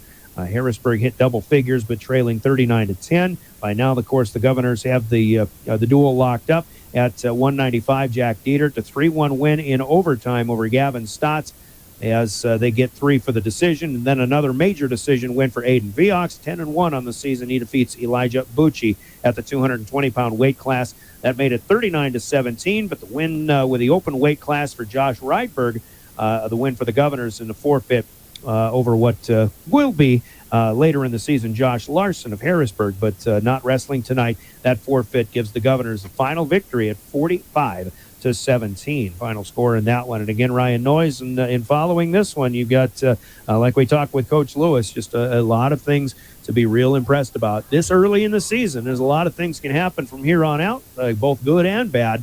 We'll expect the good and hope against the bad, but really two good third-place finishes in tournaments and a good start to the ESD conference schedule here tonight. Yeah, we really saw a lot of good things out of these Governor wrestlers tonight. You know, not only our veteran wrestlers, but our young wrestlers really showed what they're capable of. And coming out here against older opponents and wrestling the way that they did, you know, they look like seasoned veterans. And, of course, I'm talking about a couple 8th graders, but, you know, even like we talked about earlier, your 9th and 10th grade wrestlers can still be young, you know, at the varsity level, but they showed really good things. Tristan Spencer, another one that comes to mind. You know, from top to bottom of the Governor lineup, every one of those kids wrestled well and did some really good things, and that's exciting to see. All right, so good things to look forward to. And again, at Aberdeen on Thursday night, we've got a couple of things we need to take care of here in our Family Dental post game. Let's talk about big plays of the game, which in our broadcasts are brought to you by the folks at Hermanson Endodontics in Pierre. We'll hear from them, and we'll tell you what happened that was pretty big, by our accounts at least. The big play of the game coming up next here. This is Governor Wrestling. Quality comes first at Hermanson Endodontics. Dr. Ryan Hermanson serves Central South Dakota with specialty root canal treatment. Hermanson Endodontics strives to provide treatment that is not only comfortable, but also provides the best possible outcome. They do this by effective and timely communication with your dentist and preserving as much of the tooth as possible using state-of-the-art 3-dimensional imaging and the dental operating microscope to guide diagnosis and treatment. Ask your dentist if a root canal specialist is right for you. Hermanson Endodontics in Pierre. Big plays. Hello. Big plays of the game brought to you by Hermanson Endodontics in Pierre, and we really hadn't talked about it much all night, so we had 30 seconds to do that. Your thoughts? Yeah, boy, it's tough to just pick one. Like you know, we talked about some of the dominant performances. You've got, 3 technical falls. Right. Tristan Spencer, you mentioned, I think very impressive technical fall over senior Corbin Okenga. Yeah, you've got 2 8th graders that gutsy performances. You had Lucas Chamberlain in there. That's pretty impressive.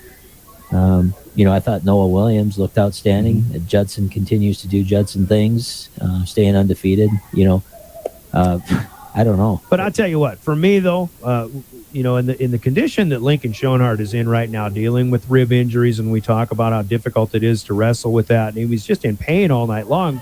And granted, if against a tougher opponent, he wouldn't have been thrown out there.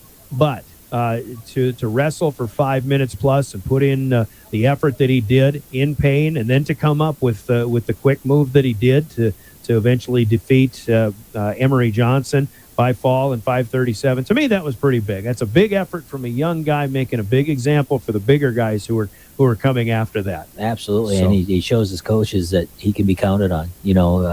I'm going to come out here, I'm going to empty the tanks. I'm not 100%, but I'm going to gut through it and do everything I can for my team and for my coaches, and that was pretty fun to watch. So there's our big play of the game, your big moment of the duel coming up here tonight, sponsored by Hermanson Endodontics in Pierre. And player of the game is next, as we'll hear from Cowboy Country Stores as the Governors win 10 out of 14. One of those 10 will be your player of the game after you hear this from Cowboy Country Stores in Pierre, in Fort Pierre. Anytime is a good time for Cowboy Country Stores in Pierre and Fort Pierre. Fill up your tank and your stomach. Heading to the campground, hunting the fields, fishing the waters, Cowboy Country Stores are ready for you. Feed the family while on the go with delicious food. Breakfast starting at 5 a.m. Fresh baked pastries, coffee, regular and breakfast pizzas, Federal Bird stands, convenience with a capital C. Cowboy Country Stores and Champs Chicken on Euclid and Harrison in Pierre and in Fort Pierre. Cowboy Country Stores in Pierre and Fort Pierre giving us players of the game, man. We got some candidates here tonight. We've been talking about Lucas Chamberlain and the impressive first period pin here tonight. We're going to ultimately go honorable mention with him. I was kind of persuaded by Coach Lewis to go in a different direction, but we'll get one for Lucas a little bit later on. I was lobbied a few times to give Deegan Huska player of the game in the football season. I said he'll get one in the wrestling season. He'll wait for his after it's still an impressive technical fall win here tonight. Tech Falls for Noah Williams, Tristan Spencer. Again, he might have been one of the more impressive wins here tonight given who he was against. But one guy in Alex Odekoven set the stage. It wasn't a match that Coach Lewis thought the Governors were going to get. Tyler Worth had that 3-2 win in Rapid City, but Odekoven on his home mat able to come from behind and not come from behind, but able to get that 4-2 win and start things off. That is a pretty big start for a pretty big win. Let's not understate it at all for the Governors. Yeah, it really was. And that first match out, it really sets the tone for the rest of the duel. And right from the beginning, Alex took control of the match, and he stayed in control all the way through. A lot of fun, and somebody that we will see big things out of before it's all said and done. And I like the way he started tonight. First varsity home match, and he is our player of the game tonight. Outstanding wrestler Alex Odekoven, the 8th grader. We'll get him a T-shirt from Cowboy Country Stores, noting his accomplishments and helping his team to a 45-17 win for the Governors over the Harrisburg Tigers. So once again, upcoming action here. It's the Governors at Aberdeen Central with girls at 7. Tonight they started at 6:30, but as the coach just mentioned, 7 o'clock for the girls, the boys to follow straight after that. We'll have the coverage of that on River 92.7, starting with a 6:30 pregame coming up on Thursday night here on River 92.7. The Governors with the girls going to Ashley, North Dakota Saturday. The boys go to Elk Point for the EPJ Invitational. Coach Lewis's old stomping grounds there at Elk Point, Jefferson. But, of course, we'll have basketball for you as well. Governor boys off to a 2-0 start with wins over the Rapid City schools this past weekend. They have their home openers. Sturgis Friday night, 7 o'clock tip, 6:30 pregame here on River 92.7. And then the Spearfish Spartans on Saturday afternoon. And the girls will have the opposite schedule. They'll go on the road to Sturgis Friday night, and then Spearfish Saturday afternoon. Their games on KGFX AM with David Burrell on the call. So with good things here showing from the Pierre Governors tonight, we thank Ryan Noyes for joining us here for the call, and thanks to Brian Menning for running the show and the live streaming across the way. Keep a watch on this one on drgnews.com. You can watch it on demand at your leisure once we sign off here. South Dakota Office of Highway Safety reminds us to buckle up every trip, every time when you're traveling to and from high school sporting events or anywhere, especially during winter driving conditions. And for Heather Williams back in studio, as always, doing a fine job keeping us up and running. I'm Brian Oakland for DRG Media Group Sports. We'll speak with you again on Thursday night from Aberdeen when the Golden Eagles take on the Pierre Governors again in high school wrestling. Enjoy the rest of Tuesday evening, everybody.